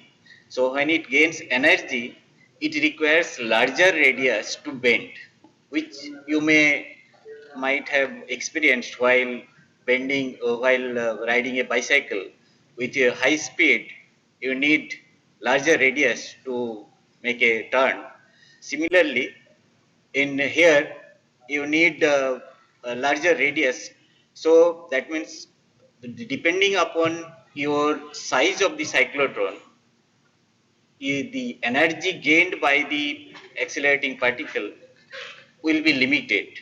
So in order to get larger and larger energy, you need to build the cyclotron of very large radius, which practical difficulties arise to get high energy accelerators. So in the synchrotron, what it is done, the path taken by the accelerating particle is constant. How it is done? It is done by synchronizing the magnetic field. What the synchronization means? As it is required, the energy is increased. Same way, magnetic field also increase the magnetic field, so that the bending radius remains same. So the path taken by the accelerated particle remains same. So that is why the name comes synchrotron. The magnetic field is synchronized with the energy of the accelerating particle. So this is the main difference, and this helps in going from lower voltage to lower energy to very high energy in the same accelerator. So this helps. So this is the main difference between cyclotron and synchrotron. So I hope this answers to your question to synchrotron and synchrotron. Thank you, Dr. Santra. And we should not keep the students awaited for their lunch too much because we have already extended our times. But it was such a wonderful session. So maybe we'll try to accommodate such a session more often. Maybe not more often, but tomorrow we can have an attempt. And tomorrow being the Science Day, I request all of you, all the students, to please join in, and we will try to bring in, increase the amount of live interactive session tomorrow. And with this, thank you very much, and thanks to our panel of experts for conducting this session so nicely. And thank you all the students, and please do join us tomorrow morning, 10 o'clock sharp. Thank you.